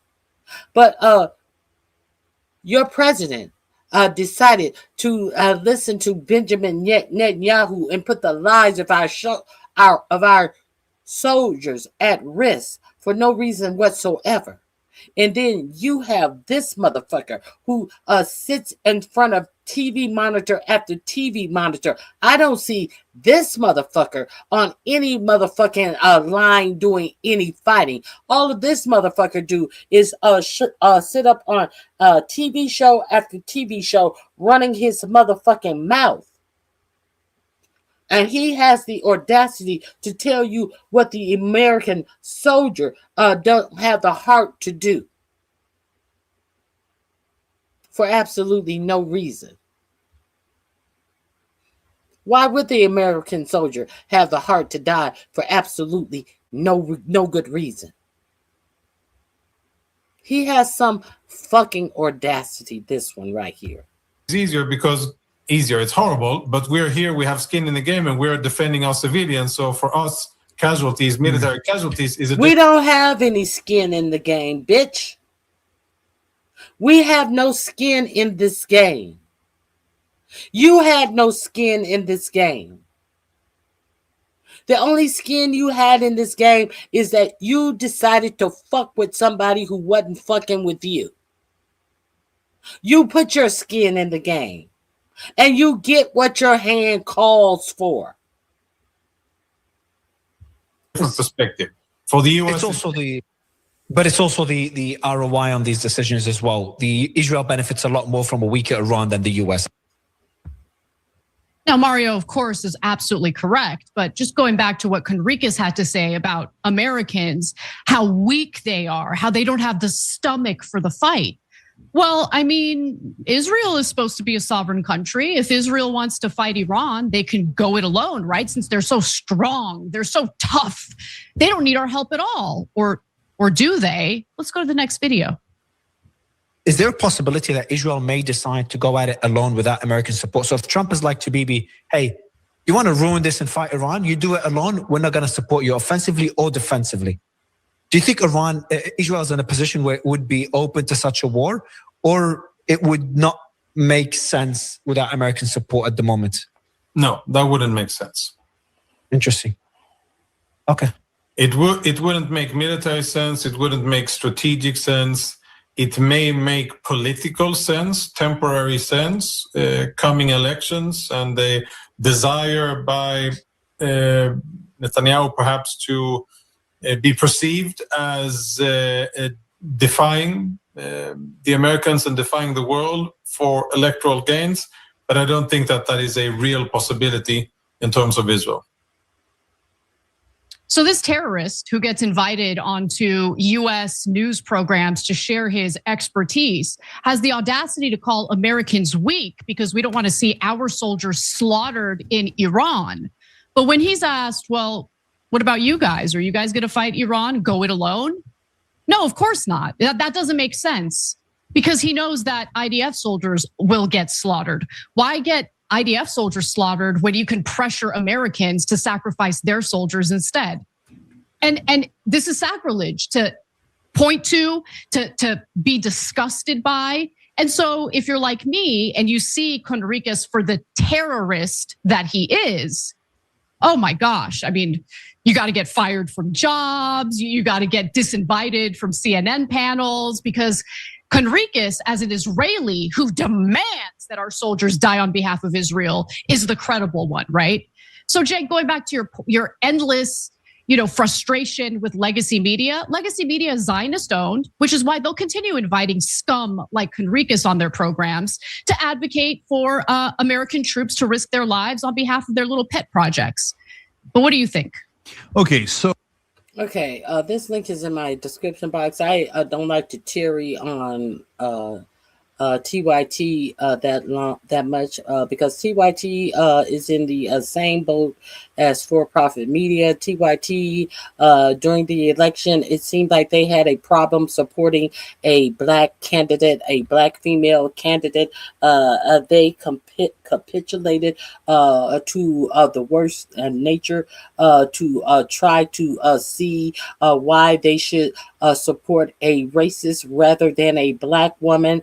They went as far as supporting the racist Charlie Kirk. We went over to Turning Points USA and we had a beer with Charlie Kirk. They would have rather been closer to a racist than to have supported the policies of a black woman. So, TYT, fuck you and what you're talking about. The thing that I can get behind you about is the things that you talk about because obviously you have a disdain for what goes on with Israel because Israel has a disdain for Shank being a Muslim, which is very, very obvious. And Anna is from somewhere. Where's Anna from?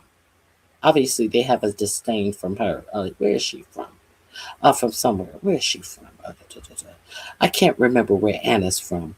But that's all I have for you. You can support everybody but black people, and so therefore it's only so much I can take from you. You are right on these issues, but I am also very glad that your channel is suffering because like a lot of not like a lot of white people, you think that you are better than black people. And I am so glad that your channel is suffering because of you thinking that you are better than black people. And there it goes with you. So that's what I have to say about Anna Kasparian and Cenk Uygur. I cannot stand either of you, but you did have some points that I wanted to share about what is going on with these fucking Zionists coming on here talking about having the actual audacity to say that our soldiers should be over here fighting the fight that they won't fight for themselves. So that's it. That's all I have to share with you guys today. I hope you guys have a fantastic remainder of your day. And